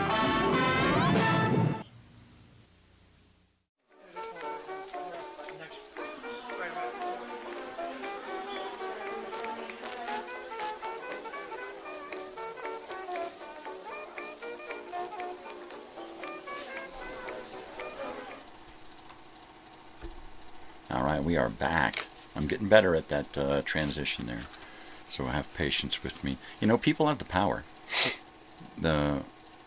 We have the power. If we get together, we can override their decisions.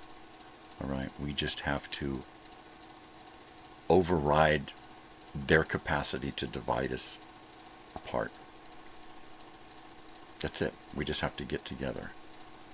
Make a decision that we're not going to allow them to divide us with their bullshit, and then we can start to pull their strings. Because right now, there's fewer of us on the same page, and we allow too much crap to happen. We just accept that that's what it is, that's what they're giving us, and we move, oh, this is a piece of crap, I'm never going to buy this again.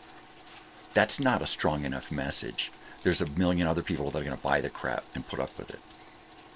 So, the power of the people, exactly. We, the people, have the power to make a change with our voices. That's all we have to use is our voices.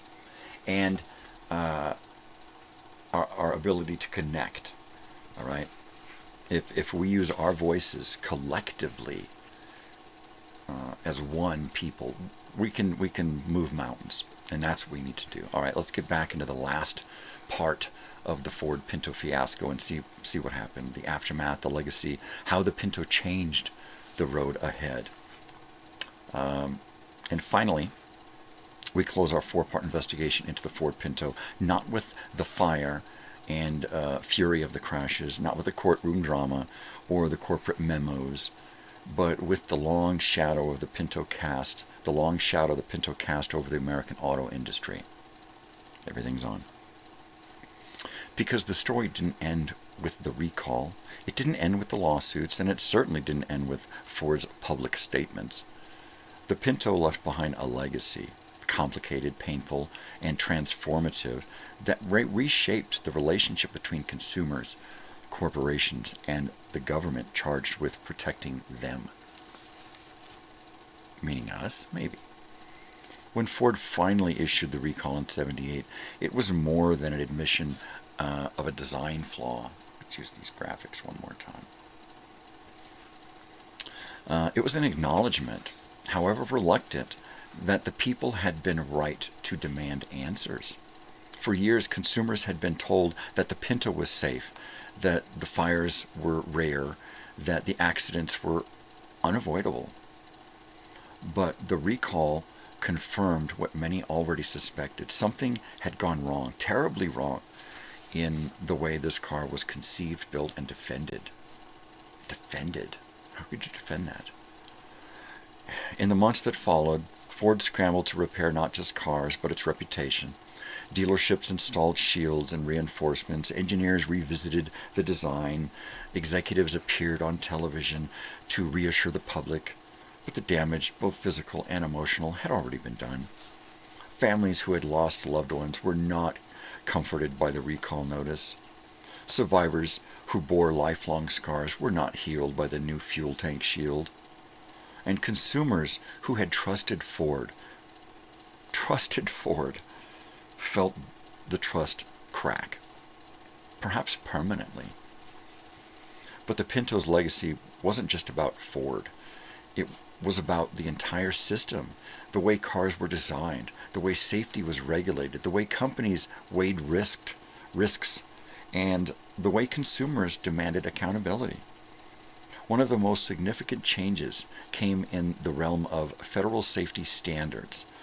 Before the Pinto, regulations were often reactive, responding to problems only after they became crises.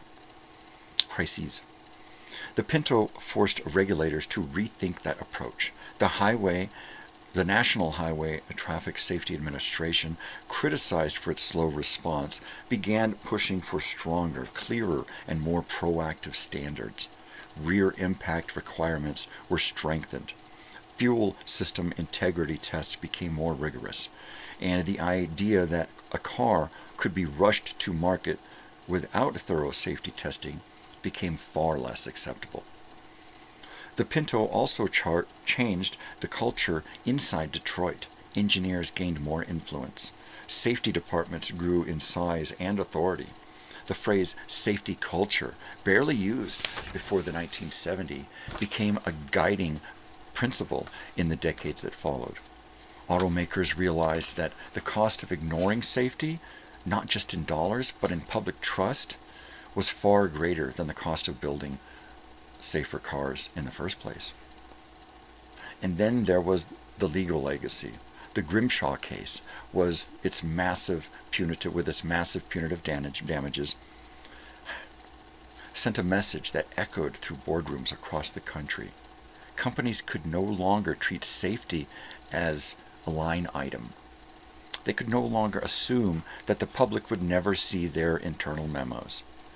They could no longer hide behind minimum standards. The courts had spoken. If a company knowingly puts consumers at risk, the consequences could be severe.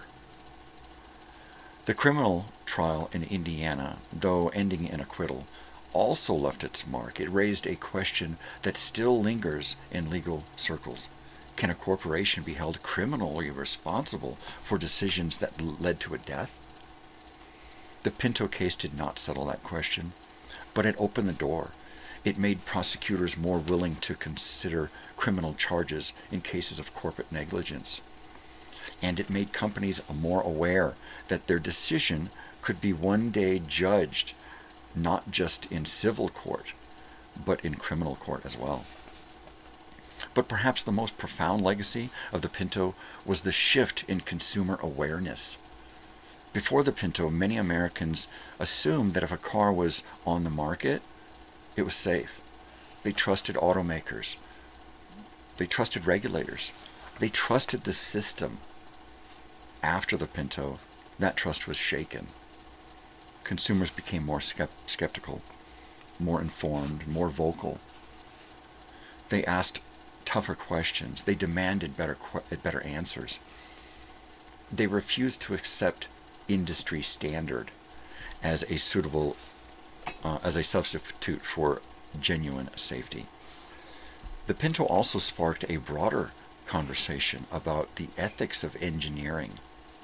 Universities began teaching case studies on the Pinto, not just in engineering programs, but in business schools, law schools, ethics courses. Students were asked to examine the decisions that led to the crisis, the rush timeline, the ignored test results, the cost-benefit analysis, and to consider how they would respond in similar situations. The Pinto became a cautionary tale, a reminder that technical decisions are never technical. They have human consequences. And yet, for all the reforms, all the lessons, all the changes, the Pinto remains a symbol of what happens when speed, cost, and competition overshadow safety.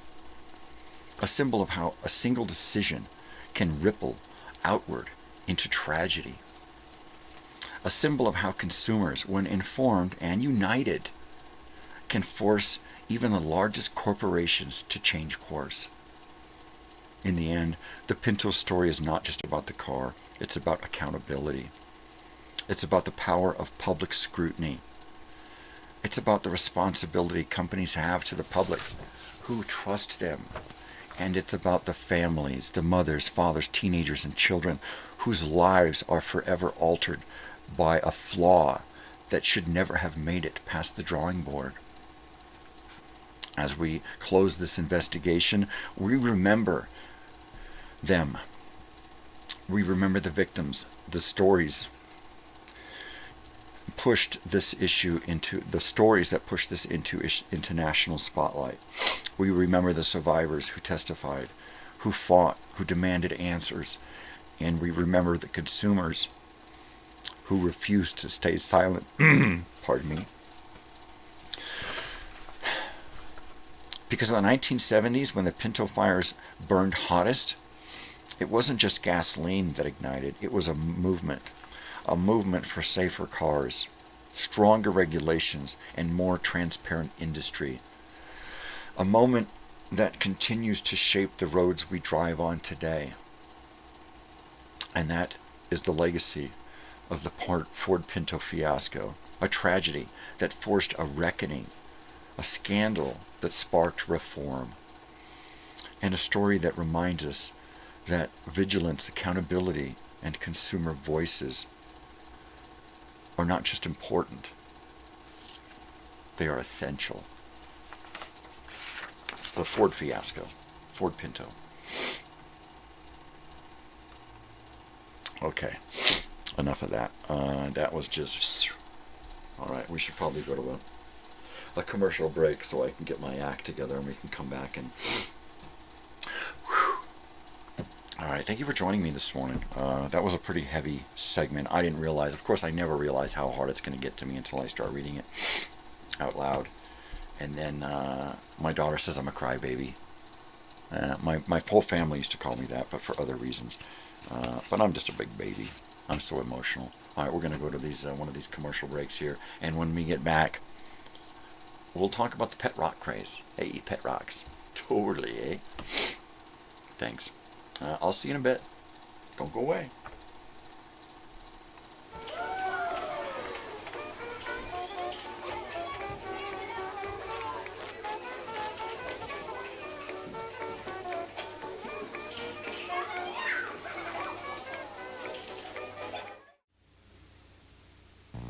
Hi, I'm Linda Carter, asking you to send a tax-deductible contribution to the League for Crippled Children.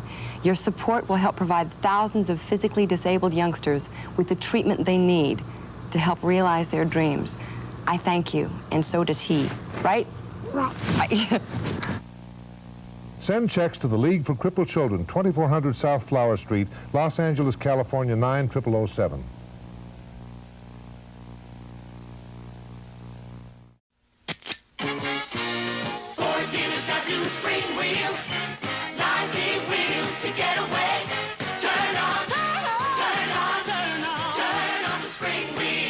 Like the Pinto cruising wagon, Ford's newest idea in banning. Or this lively-looking Pinto with its inexpensive pop-up open-air roof. Turn on the spring wheel. Get a great car for a little scratch at Al Trovinger Ford, the little cheaper dealer, Beltline at Highway 45.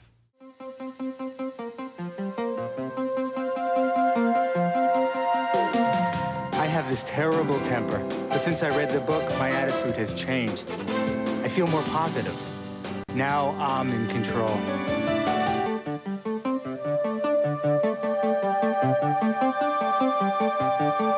I was a complete failure in relationships. I kept thinking, what's wrong with me? The book gave me answers. Now I feel great about myself.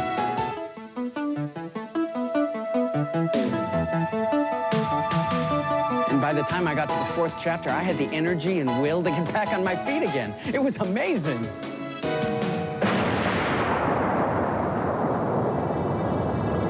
Read Dianetics by L. Ron Hubbard. It's the owner's manual for the human mind. Get your copy today at Walden Books.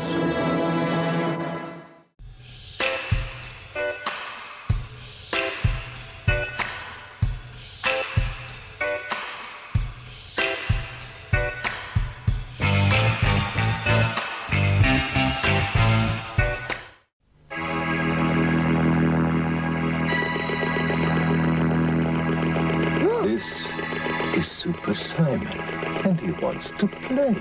Do as he says and try to beat him as he goes faster and faster and faster. If you lose, he'll tell you. And if you win, he goes bananas. Simon, Super Simon and Pocket Simon from John Sands Electronics. Griddle Riddle. What has 3 hot cakes, 2 strips of bacon, 1 egg, and fresh orange juice? The answer? Norm's Weekday Breakfast Special. Only $1.99 at all Norm's restaurants. I'm Dr. Kenneth Brookman. There are new and special vision devices that may enable the low vision patient to work in a normal environment. If you've been diagnosed as partially sighted, have your eyes examined by a doctor specializing in low vision. Many partially sighted patients have never had an eye examination that determines the proper device to meet their specific vision needs. How many minutes does it take to open a bottle of furniture polish? How many seconds to get into a can of drain cleaner? I'm Robert Fuller. I want to remind you that there are products in your home that can cause injury or death in the hands of a child. Keep your child safe, and keep the number of your poison control center where you can get it quickly in an emergency. Remember, children act fast. So do poisons. This message came to you from the Food and Drug Administration.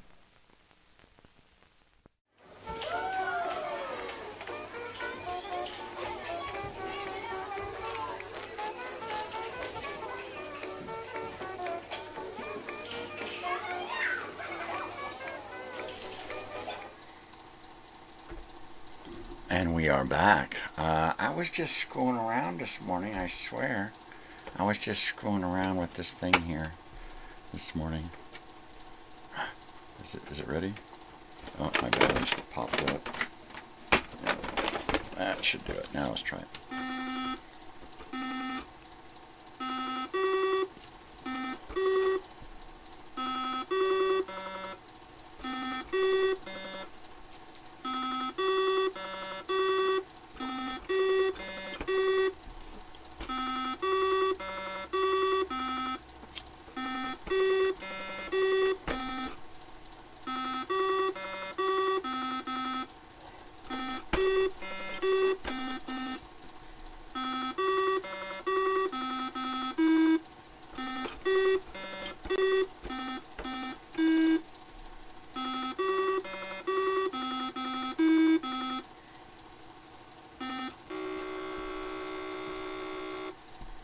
And there you go. That's the story of my life, isn't it? Oh! Bag trees. You gotta remember the bag trees. Speaking of batteries, one thing that I just got last night at the thrift shop while waiting for my daughter in class, to my arsenal of weirdness, my objet de weird, I picked up this little item here. I still need to get batteries for it. But I picked up this. And so last night on the way home, after having talked to my daughter about creating this new commercial idea that I've come up with, I also came up with an, sorry, I'll turn you off. I came up with an idea. That's the reminder that you're killing the battery, dude.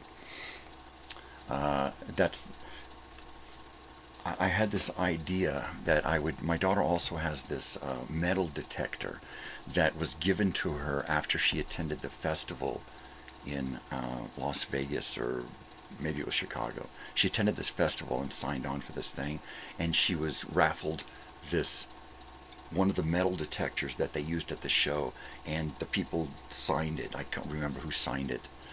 Pierce the Veil or somebody like that. So she got this. So now we have a metal detector, and we have this.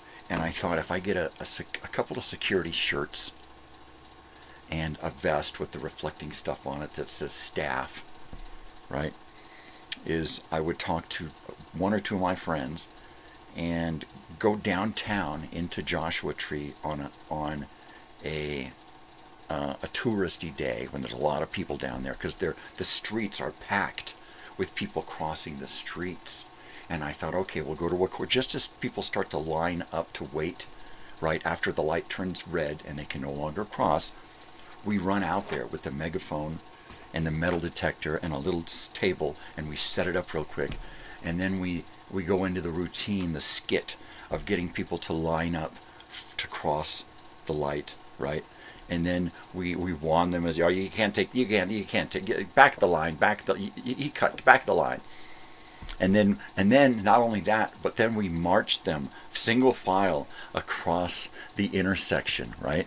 March them, and then on the other side, of course, we'll have somebody over there with like little gold star stickers that they can put. You were a good QE or whatever we want to call them, a line person, and a street walker,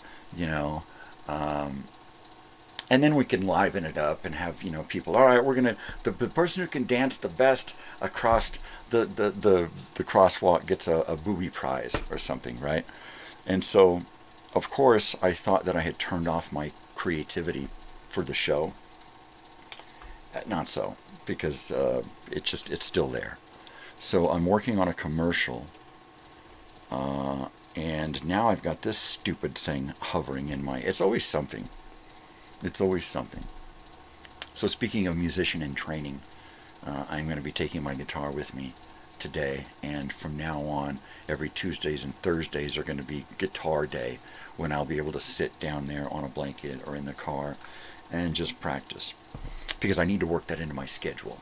It seems that I can't do anything now. I was talking to my daughter about that. I can't do anything now without working it into my frickin' schedule. So there you go. It's a part of my schedule now. I can't turn this on. It doesn't have batteries. So I'm hoping it works. I have to get batteries this week because I do have like a week to return it. It's a really cool thrift shop. If I, for any reason, if I don't like it, I can return it. I have 1 week if I keep the receipt. So there you go. So that's what's going on.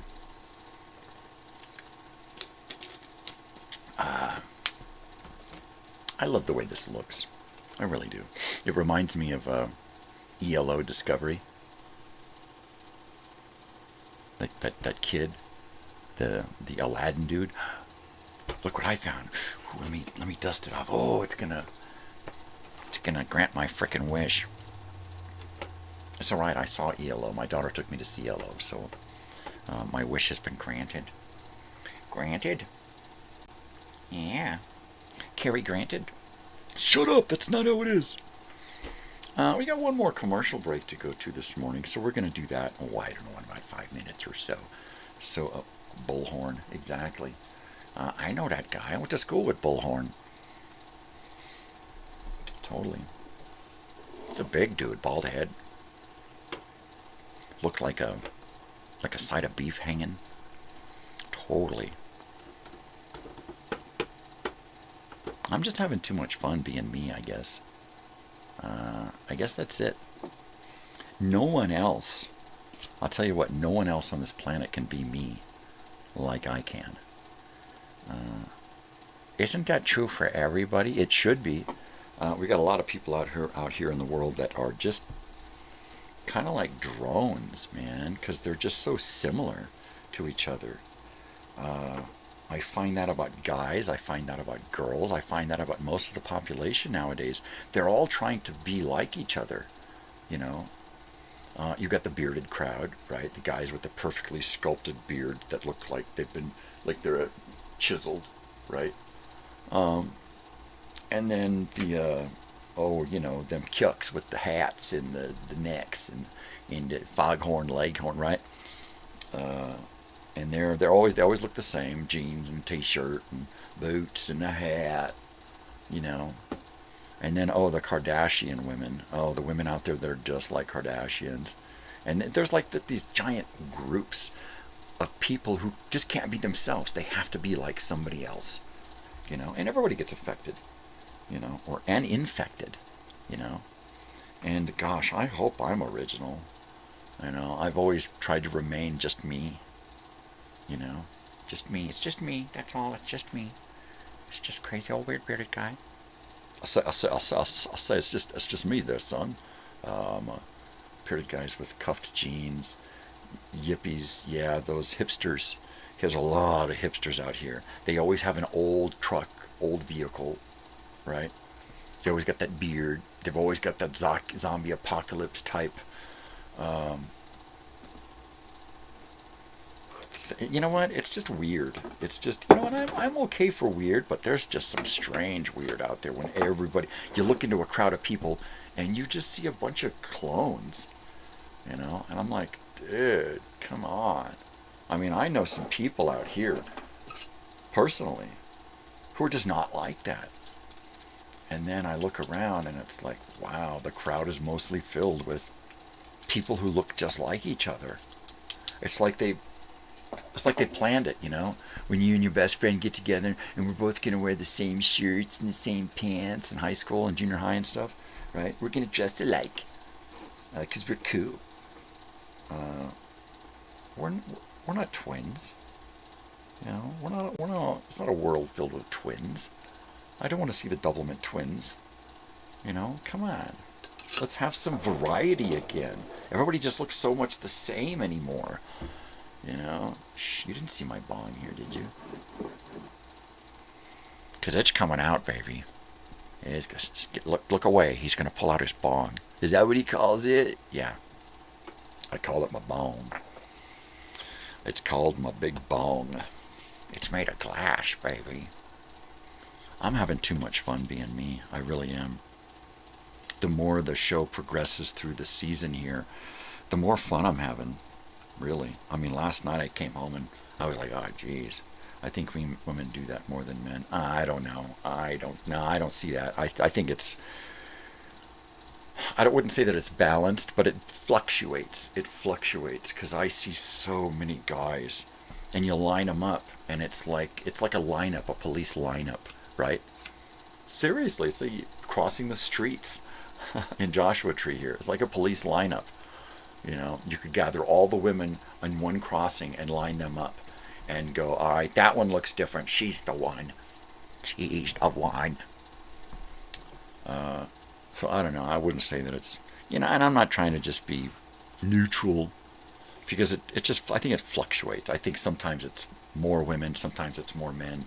It's whatever phase is happening, whatever Kenny Chesney's wearing, I'm going to wear. I don't know what the fuck I don't know who these people are and why people are compelled to shake off their own personalities and try to become someone else. Oh, it's ridiculous. All right, let's do a last commercial break here while we can. And then we're going to come back and we're going to play around a little bit more. And let's talk about the pet rocks. Or not.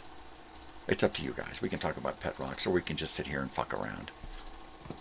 I think I'm just going to sit here and fuck around, really, honestly. All right, we'll be back in a bit. Don't go away. I swear I'll be back.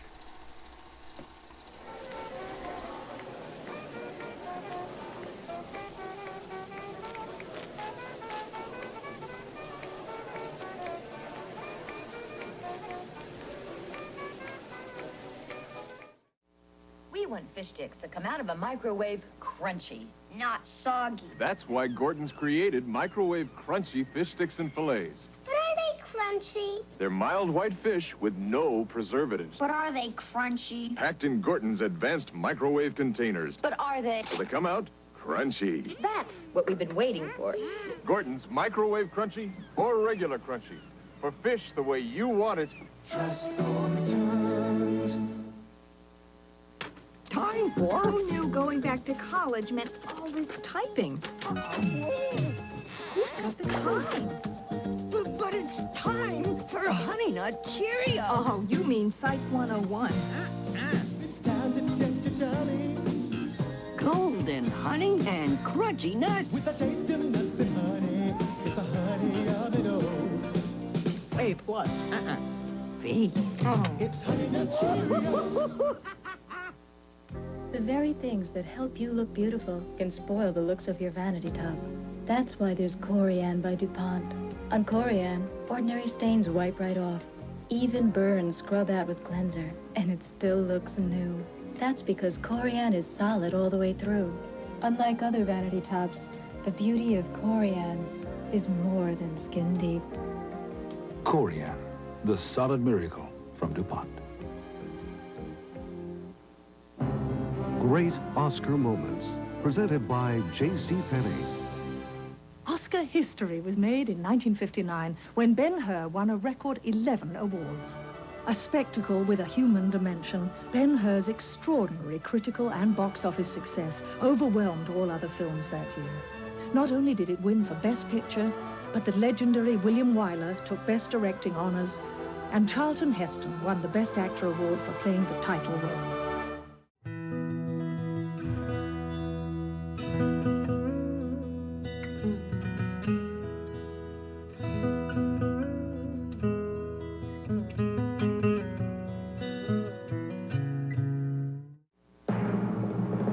JCPenney is orchestrating JCPenney Days, a store-wide sale that'll be music to your ears. Alicia sweaters in a string of colors, just $10.99. Strike a chord with selected men's sports shirts, 25 to 33% off in jazzy colors. And make a special note, look for the JCPenney towel on sale, $5.99. But don't miss a beat. These savings don't play on forever. JCPenney. Celebrate comedy, Superstation TBS. Today, the girls discover why birds of a feather flock together. Then Mel drums up business with a little self-promotion. Spell Mel to be a winner. And Bernadette Peters stops by to give Carol Burnett an exercise in patience. Get lost, you old bat. Great American Comedy continues with Laverne and Shirley today at 5:35 Eastern on Superstation TBS. That's today. From the Headline News Network, this is TBS Newswatch. A mixed bag of news today for Democratic presidential candidate Jesse Jackson. A new CNN USA Today survey shows that more white voters supporting the black civil rights leader and fewer opposing his candidacy than did 4 years ago. But only 16% of those polled think Jackson can beat George Bush. Arab hijackers holding about 50 people hostage aboard a Kuwaiti jetliner have finally made good on their threat to leave Iran's Mashhad airport. Iran's official news agency says the aircraft took off today, destination unknown. And Secretary of State Schultz and Lebanese President Gemayel held a surprise meeting today in Cyprus. The meeting was unannounced. For Newswatch, I'm Jenny West. It's time for bed, but your back is killing you. Your muscles are sore and stiff. How are you ever going to fall asleep? Take Momentum before you go to bed. Momentum Muscular Backache Formula. When your back hurts, muscles can tighten up in knots of pain and its stiffness. Momentum has more medicine to help relieve your backaches. Extra medicine you can't get in regular strength Bayer, Bufferin, or Tylenol. My back feels great, and I slept like a log. Momentum. Extra medicine for effective backache relief. For the Headline News Network 24 hours a day, call your cable operator.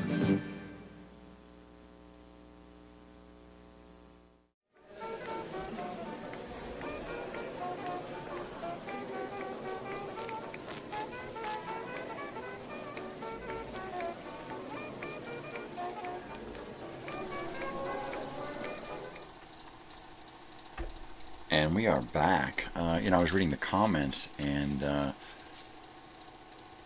I don't think that it's the same thing. I think my research would have found something about cancerous pet rocks. The pet rocks that I believe were sold back then were just rocks.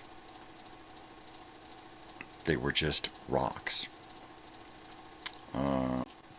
Yeah, that's all they were.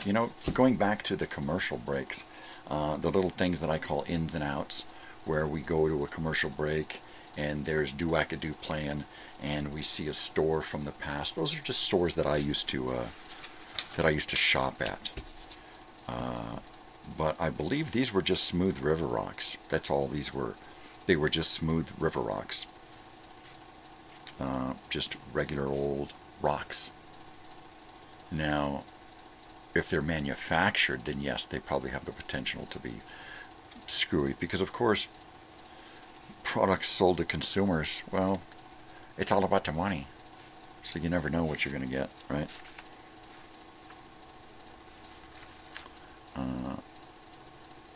Not the rocks on the countertops. I don't know. We'll have to check that out. But what we're going to do is we're going to talk about the pet rock craze in 1975. There are fads, there are trends, and then there are moments in history when the entire country collectively decides to take a vacation from common sense. And a few examples shine brighter or sit heavier than the pet rock craze of 1975. I love those graphics.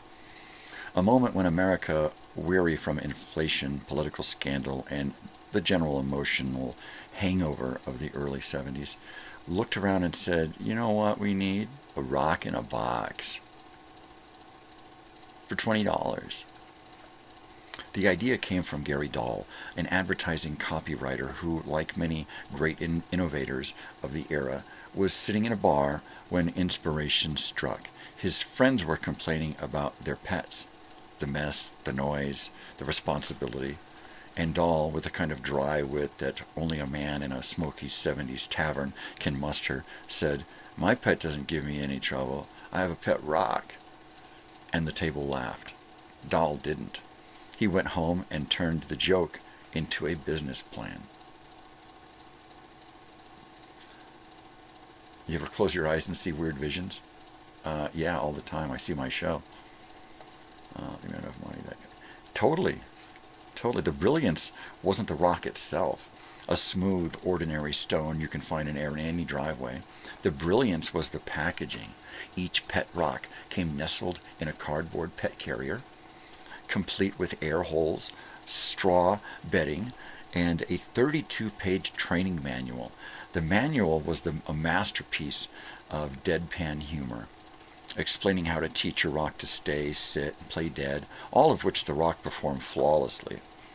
It was a satire disguised as consumer goods, and America ate it up. It was the second coming of the hula hoop. Within months, pet rocks were everywhere. Department stores stacked them in pyramids. Talking shows invited Dahl and on as a one-of-a-kind novelty philosopher. Children begged for them. Adults bought them ironically, then unironically, then ironically again. It was a culture of Ouroboros. What the hell? What is Ouroboros? I don't know what the hell of Ouroboros is. What is Ouroboros? Ouroboros. I know. William probably knows. Thank you, Miriam, for that word. A joke that became a joke that became a product, that became a phenomenon, that became a joke again. Is that what it's? And the money. Oh, the money. Dahl sold over 1 million pet rocks in 6 months. 1 million times 20. Hello. Sheesh. 1 million. That's the kind of number that make you question every decision you ever made, right? While the rest of the country clipped coupons and worried about gas prices, Dahl was shipping pallets of rocks to retailers and watching the profits roll like geological royalty. But beneath the absurdity, there was something revealing about the moment. The mid-1970s were a strange, uncertain time. Well, a snake eats its own tail? Okay. Now I got it. The country was tired of politics, tired of bad news, tired of all kinds of stuff. Tired of feeling tired. The pet rock was a kind of national exhale, a harmless, silly, wonderfully pointless distraction. It didn't solve anything, but it didn't need to.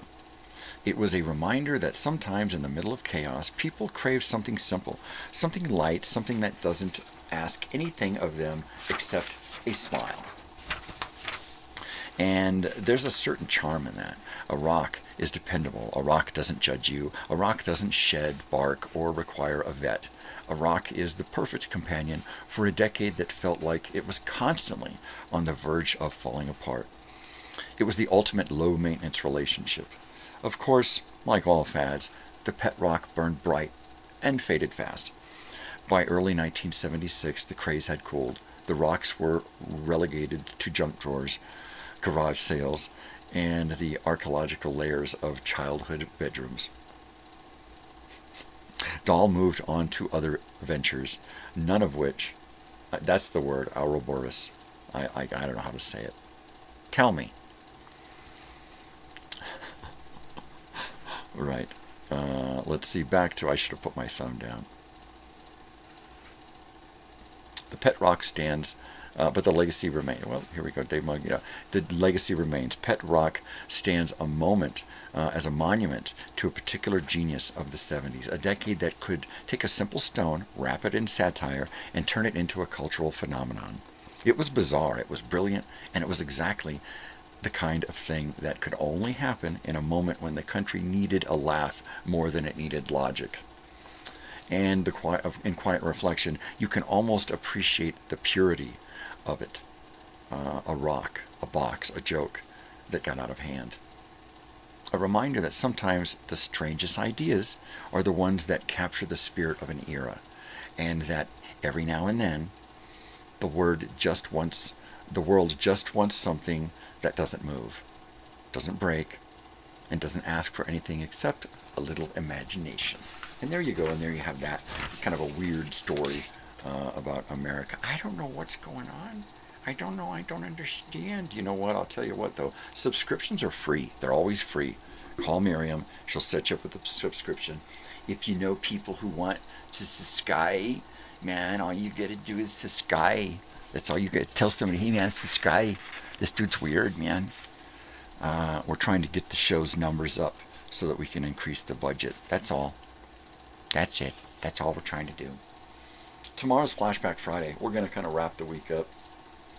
We're going to do that thing where we kind of tie it all together in a little bow and say, hey, that was the week, man. I hope you guys will come back and have fun.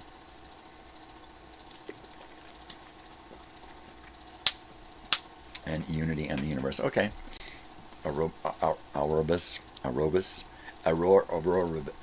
I'm not, forget it. Read it in the comments. People. We'll save this other story for next week. Because we can do that. We can do whatever the fuck we want here. It's my show. This is my house. This is my studio. This is my channel. I am the board. Don't tell anybody, but I am the board of executives here at the network. Yeah, this I know about the snake devouring itself. I read a couple of novels. I think that they mentioned that and then explained it, but I don't remember shit too well until I have to, and even then.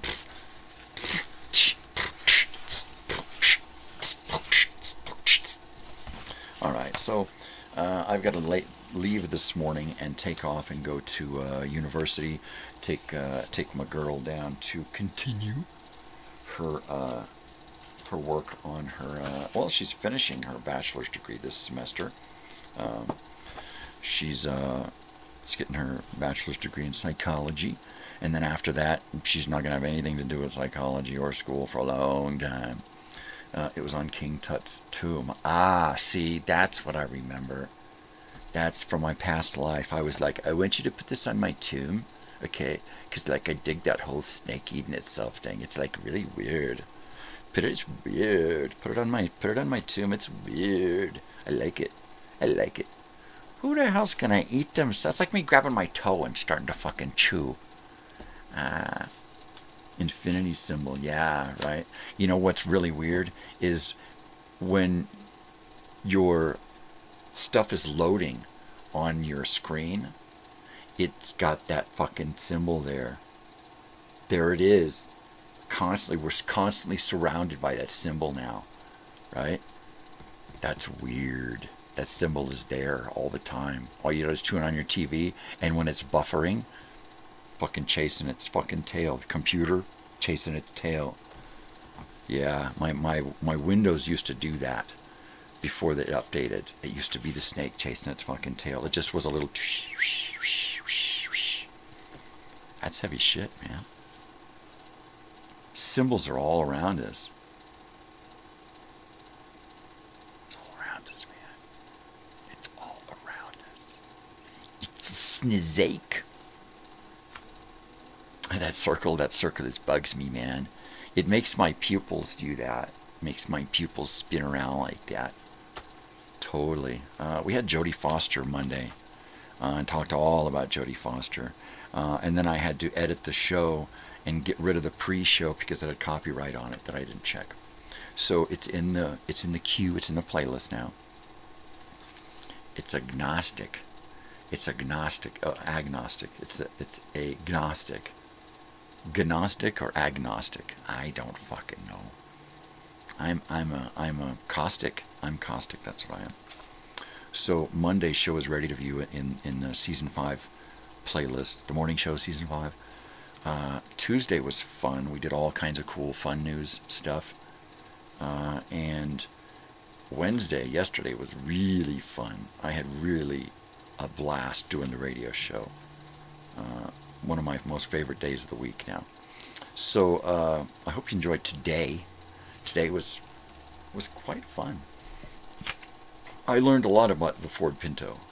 I do the research and kind of put everything together. Miriam helps me to kind of coagulate everything into one cohesive, comprehensive. I was looking for another C there. Cogitated story, something that is kind of, gonna work. So we do that every week. We work on 4 themed shows every week, and my gosh golly, if we don't pull it off, Oh, cool. Cassie learned stuff today, too. Isn't that awesome? Isn't that great when you can get up in the morning, have some coffee, get loaded, and then go, dude, I fucking went to school this morning. That's some good stuff right there. You can't, like, hermeticism. Hermeticism. Fuck corporations. There you go. Alchemy. Ah, alchemy. I'm going to go in the restroom here and do some alchemy.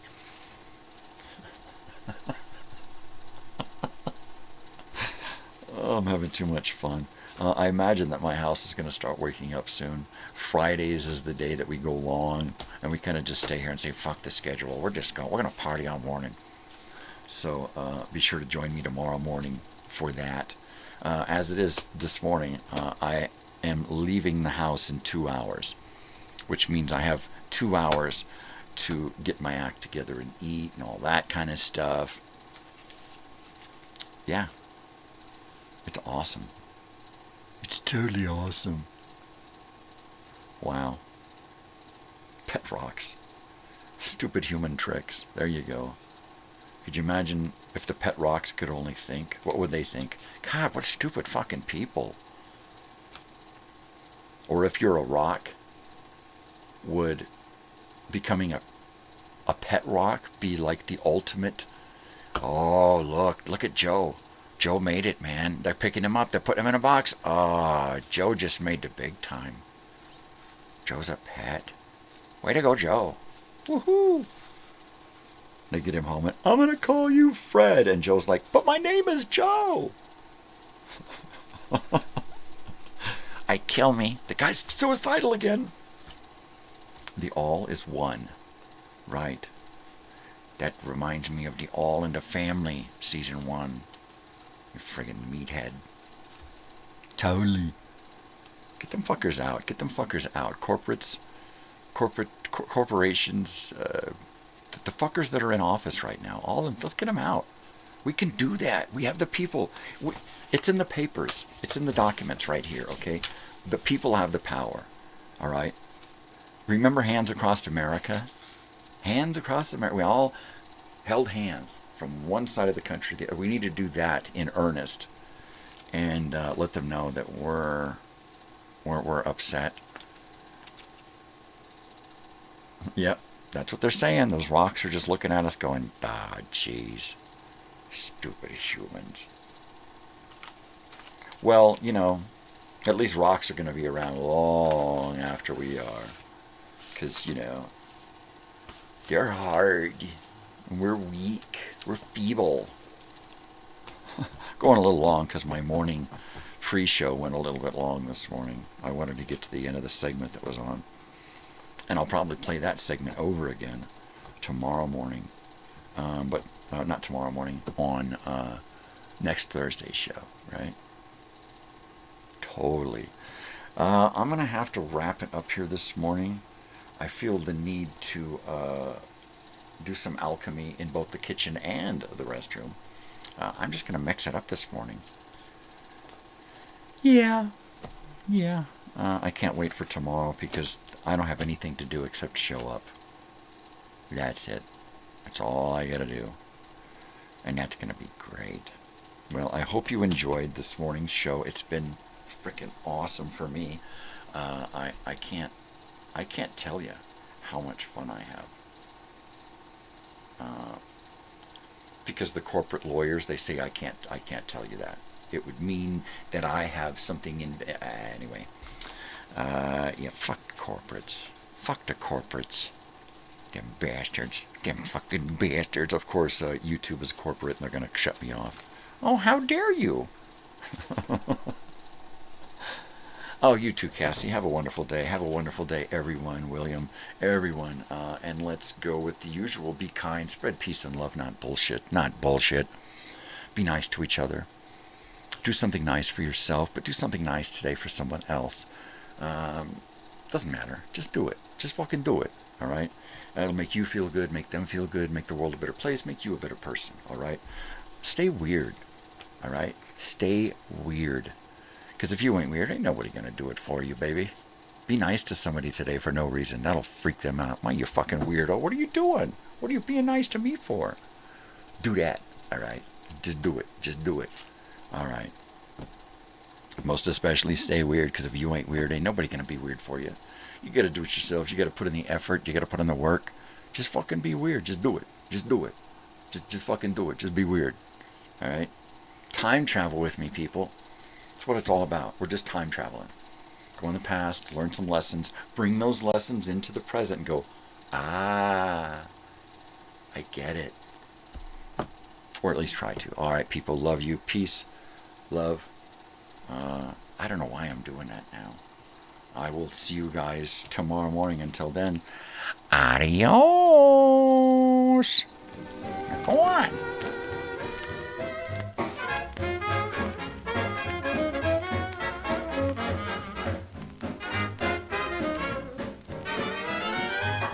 I'll put you in the book.